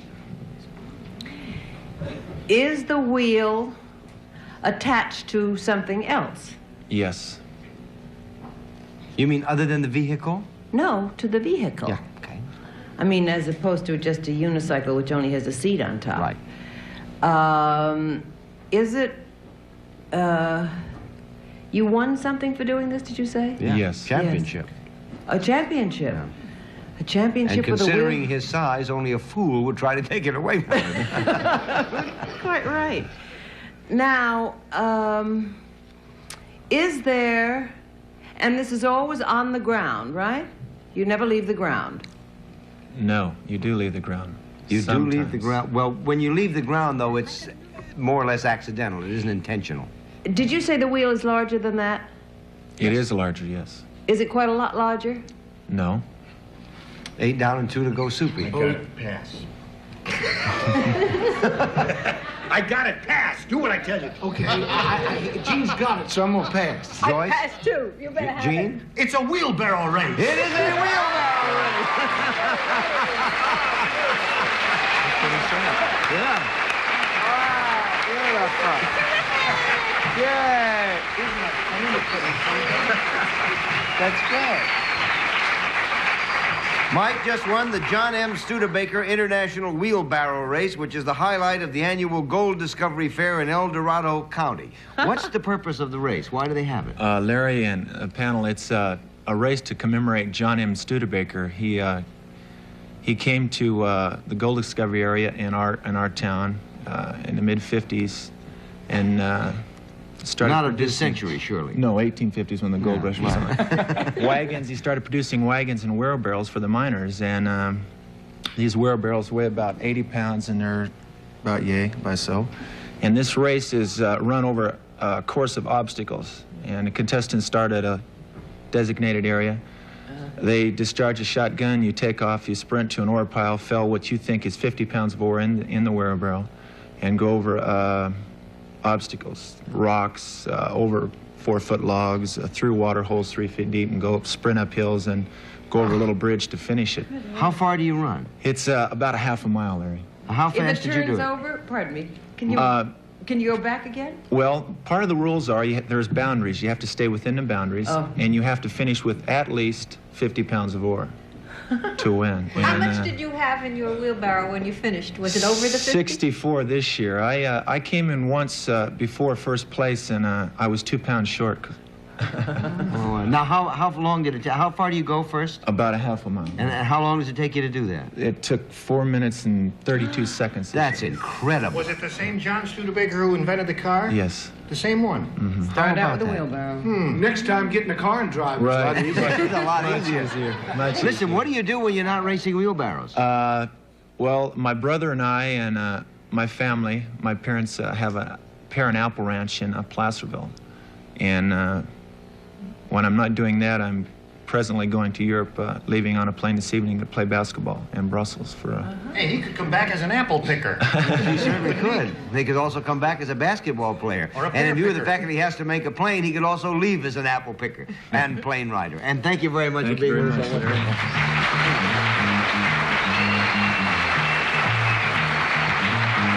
We'll be back with more of What's My Line after this message.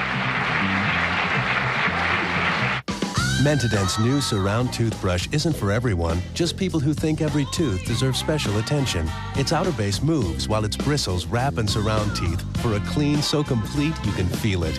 New Mentadent Surround, meant to be different. Because heat cleans better, Bissell introduces the Pro Heat, the only upright deep cleaner with a heater. See the light? The heat is on. Upright deep cleaners that don't have this light don't have heat. See the light. Bissell, we mean clean. Today, millions of people are living fuller lives, free to go and do whatever they please, whenever they please, all because of the extra protection they get from Depend. Leading store brands are 50% more likely to leak than Depend. So get Depend and get all the confidence you need to live life to the fullest. Get all you want out of life with Depend. I'd like to give you this world-famous Rascal scooter free, and there's no purchase necessary. I got my free Rascal. I got mine free. Here's my free Rascal. Here's my free one, too. So if you or anyone you know has trouble getting around, Electric Mobility would like to give you a Rascal scooter free. Call for this free color catalog and enter the Rascal Mobility Sweepstakes. It's our way of introducing you to the benefits of owning a Rascal. Every month we give away another free Rascal. Over 100 Rascals have already been given away. Call today. Don't delay. Next month's winner could be you. Call today to win your Rascal scooter free. Call now 1-800-944-6688 for your chance to win a free Rascal. There's no purchase necessary, so call right now 1-800-944-6688. That's 1-800-944-6688. Call now. Once again, it's time to test your game show IQ. Whoa, it's a toughie.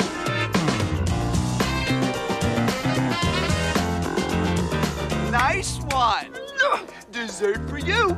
Family Feud, today at 12 p.m. Eastern, 9 a.m. Pacific, only on Game Show Network. Thank you, Chet. We're back, and with our next challenger, enter and sign in, please.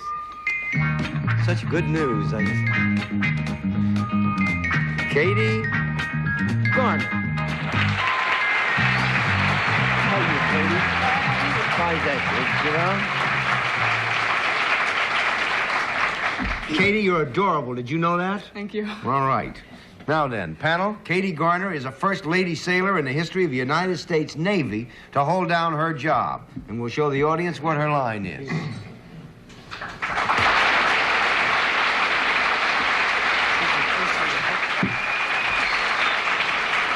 And we'll start the questioning with Gene Rayburn. Sure, why not, Larry? Thank you. I guess we assume you are not a nurse. Is that correct? That is true. And everyone in the history of the U.S. Navy who has done this has been a man, right? That's correct. All right. And how is it in the locker room? With, A lot of fun. A lot of fun? Okay. Do you use any implements when you do this job? Yes, I do. Okay. And do you get dirty when you do it? As a welder might get dirty. A lot of times. That's the most fun part of it. Really? Yeah. Do you do it way down in the deep part of the ship in the hold? No. No? 1 down and 9 to go on. How come you never go down the hold anymore? Can I the rule locker out? room is down there. Oh, I see. Can I rule out that you swab decks? No. Yes, you can rule out that she can. That's No, not she her doesn't job. swab decks. You can rule out. It's not as part of this That's job. not. anyway. All right. Do you do what you do aboard ship? No. 2 down, 8 to go, Soupy. Could you do it aboard ship? Yes, I could. That's a tough one, Soupy. Actually, part of what she does in connection with her job could be done aboard ship, but in fact, she could not actually do her job aboard ship. So I got to give you 3 down and 7 to go. Joyce? 7 to do. Well, some days are like that, folks. You'll be better tomorrow. Thank you, Larry. Katie, is what you do have anything to do with a disciplinary action? No. 4 down, 6 to go, Gene. Well, then, based on the answer she got, can we rule out the naval police? I mean, yeah, we can Yes, rule you out can. the naval police. Yes. But now you told me there are implements used in doing this thing. It's a skilled thing, we assume, right? Yes. And does it have anything to do with repairs of any kind? Yes. Sometimes. At times. At times? Yes. Does it have anything to do with electronic gear? No. 5 down and 5 to go, Arlene. I can rule out that you do whatever it is on the Navy itself. I mean, you don't touch the men in any way. Would you like to explain that, Arlene? We'll wait. Well, I mean, if she were a dentist, she would have to touch the sailors, wouldn't she? Yes, she would. So I could rule all that sort of thing out. Yeah. Yes. That's good. Not good for them, but you do something to something else. Right. That's right. Do you... Sometimes she does something to something else. Sometimes. Sometimes. When she's resting, she doesn't. And you do it usually... You have nothing... May I rule out recruiting? Yes. Do you touch any equipment of any kind in your job? I mean, do you work on any equipment? At times. And you do... May I assume you do not instruct? At times. At times she probably does, but generally speaking, you can assume that because it isn't what we would consider to be a general part of that function. But you do you use any ammunition in your job? No, I don't. 6 down and 4 to go, Soupy. When you do this job, Katie, do you move around? Yes. Are you ever in an automobile of any kind? No. 7 down, 3 to go, Joyce. Do you fix equipment of any kind? We said sometimes she gets into that, but not really. I tell you, our time is up, and I think you've stumped him. No, she doesn't. Does anybody got any idea? Well, that has something to do with helicopters in the Navy? No, you're going the wrong direction, folks. Submarines? She's a diver. Oh, a diver.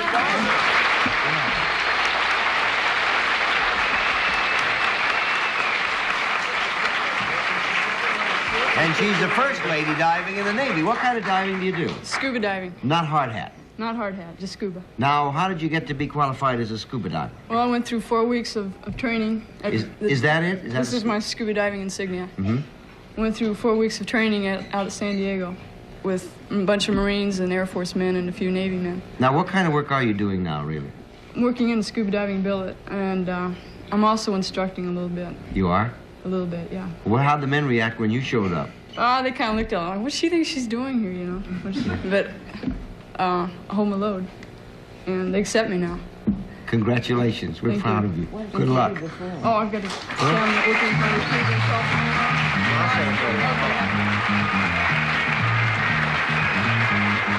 and We'll be back to meet our mystery guest as What's My Line continues. Is your asthma really under control? Yeah. But sometimes I wheeze. Ever wake up short of breath? I do. Use your fast-acting inhaler more than twice a week. I use mine every day. If that's what you call control, ask your doctor if prescription Flovent is right for you. Flovent twice a day helps control the inflammation that can cause asthma symptoms in the first place and helps improve lung function.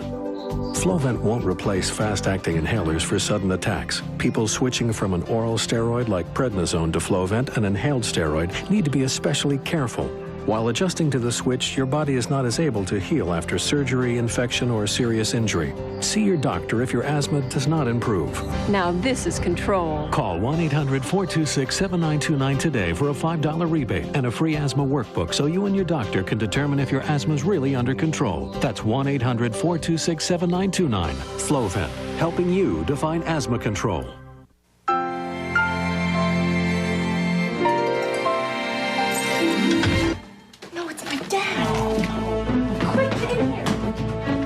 Sheila? Yeah, Dad? Is someone in here? No. I swear I heard voices.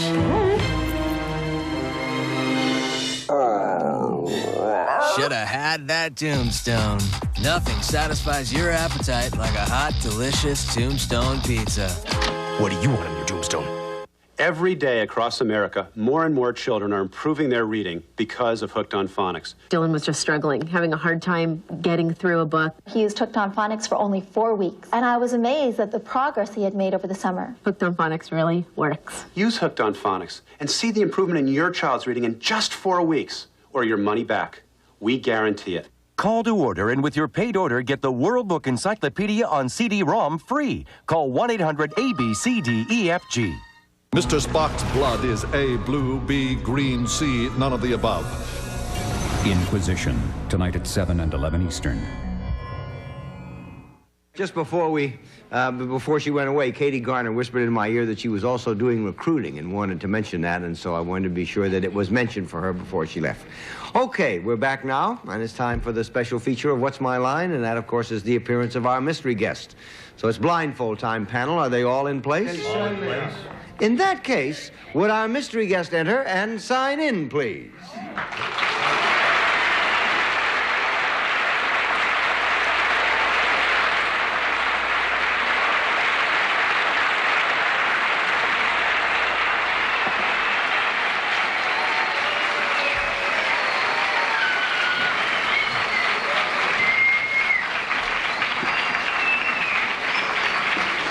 Okay, panel, we'll go one question at a time. Fate's law prevails. You have about 2.5 minutes, and let's begin with Dr. Joyce Brothers. It's getting so now you can't tell whether it's a sexy woman or a sexy man from the applause. Are you in show business? Yes, darling, I guess you could say that I am in show business. Gene? I tell you, I recognize a vocal quality there, so I think I'm going to rule myself out so we can play this game a little bit. You hamburger. Arlene? You Thank you, recognize the quality. Are you in television, primarily? Darling, yeah, I am in television, primarily. Soupy? Well, Miss, are you seeing... You smile when you say that, boy. Are you seen on a regular television series? Yes, I am. Joyce? Is it a regular comedy series? Well, that's under the discussion at the moment, darling. We hope that it's a comedy, yeah. Arlene? Well, if it's who I think it is comedy because he makes it so. Is it Richard Dawson? Yeah, it is Richard Dawson.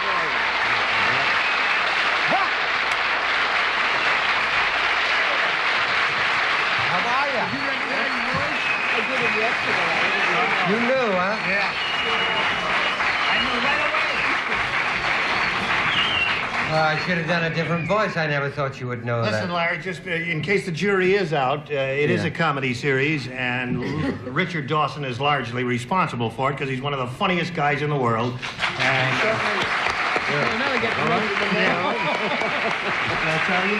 Yeah. And somebody better mention the name of the show. Match Game. Match Game. There's another name that we can also name, and that's Masquerade Party. Yeah, that's a new show that I'm hosting, and that's on Friday nights here in New York, and it's on all over the country. Is it the first time you've ever done that? Yeah. Host a show? Yeah. Well, no, I did one in Los Angeles, and it was doing very well, and then one day the engineer threw the switch that let it go out on the air, and... That killed it. And it ruined it. Oh, canceled immediately. But this is a fun show. You've done all kinds of things. You've hosted these things now. You've been a regular panelist on them, and what else? You've done specials. You've written them. You've produced them. You've directed. I also did Arlene's radio show yesterday. And he told me he was going back this morning. And went to great lengths saying, I have to go now because I got to get to the airport, and I'll see you when you come to the West Coast. And she gave me a big kiss. I'll do it again. I thought I'd done it so well. Yeah. First thing is Huckleberry Dillinger there. Gene says I'm going to rule myself out. But you didn't guess me right away, did you, Arlene? Took me a minute. One more time around. And darling Soupy, I had the pleasure of working with when we used to do Can You Top This? Yeah, the greatest storyteller in the world. I had a good time, and the doctor sat next to me a few weeks ago on Match Game. And we held hands under the table. So here we have him, one of the greatest storytellers in the world and one of the greatest dirty storytellers in the world. Well, 2 out of 3. I didn't mean to. I thought you were talking about Joyce. I was just going to tell me that. Listen, Dick, thanks for being with us, and come back and play again. Thank you. I had a good time. Yeah. Thank you. We'll be back with more of What's My Line after this message.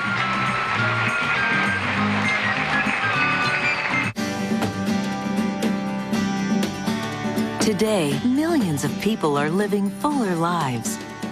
Free to go and do whatever they please, whenever they please. All because of the extra protection they get from Depend. Leading store brands are 50% more likely to leak than Depend. So get Depend and get all the confidence you need to live life to the fullest. Get all you want out of life with Depend.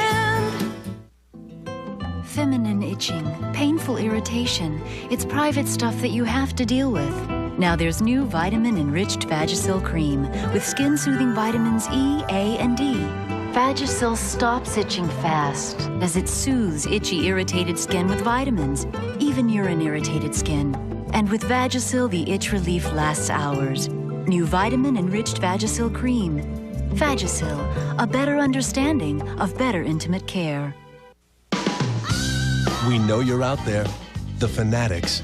The ones who think every tooth deserves special attention. That's the radical idea behind the new Mentadent Surround. It's the only toothbrush with an outer base that moves, while its bristles wrap and surround teeth for a clean so complete you can feel it. All of which makes the sugar honeys want to sing hallelujah. New Mentadent Surround, meant to be different. Are you meant for Mentadent? Hey guys, soup's on! Whoa! Oh, soup! Hey, where'd they go? They'll be back. They can't live without us. Campbell's makes the world's first interactive snack, chicken noodle soup. It allows kids to use their hands, their mouths, and their imaginations. And Mom uses her noodle because Campbell's is packed with good, nourishing stuff. Hey, your footsteps! Oh no, it's the mom! Want to fill your kids with wholesome fun? We have a soup for that. Campbell's Chicken Noodle. Stick around. Survey says great game show. Family Feud up next. Then get fed to the card sharks and buy a vowel from Pat and Vanna on Wheel of Fortune. Just before we went on the air, we picked 4 folks from our studio audience, and would that team please come down now and play around the Who's Who with us? We have all ladies. How about that?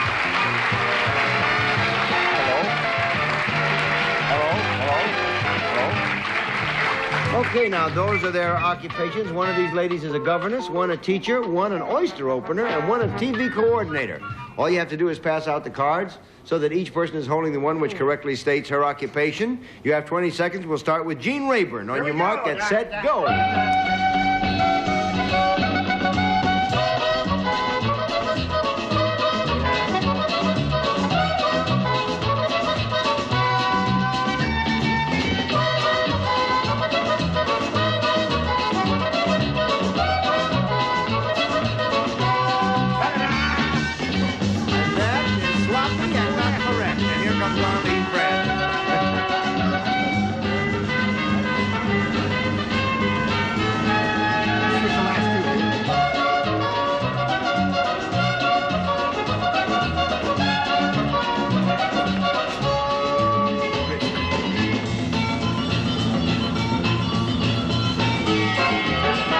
Not correct. Right, and here comes Soupy Sale.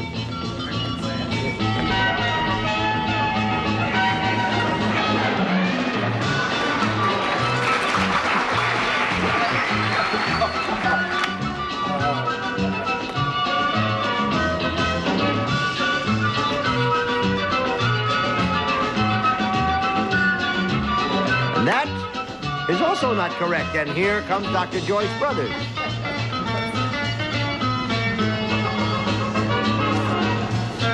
And that is also not correct, and you have beat the panel. Congratulations.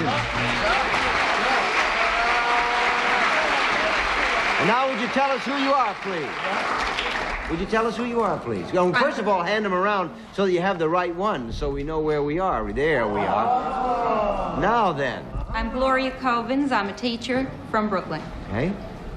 I'm Mickey Stratton Bodie. I'm a governess from Skokie, Illinois. Okay. I am Lana Love, an oyster opener from Honolulu, Hawaii. I am Jan Sneed. I'm a TV coordinator from New York City. Okay, thank you very much for being with us. You've won $100, and we have a special gift for each of you, and thank you for playing Who's Who on What's My Line. Thank you. Yes, we have the Samsonite Classic 3 attaché with the exclusive safe flash designed to eliminate accidental spilling of the case's contents. The Classic 3 attaché from Samsonite. Bye, everybody. We'll see you around. Have fun. Don't go away. We'll see you.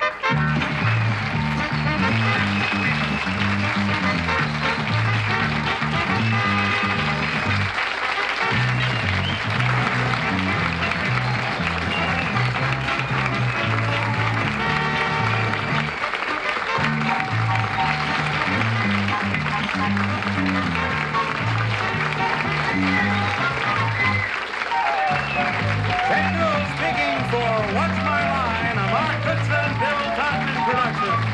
This Francis Downs by Von would tell her this program was recorded.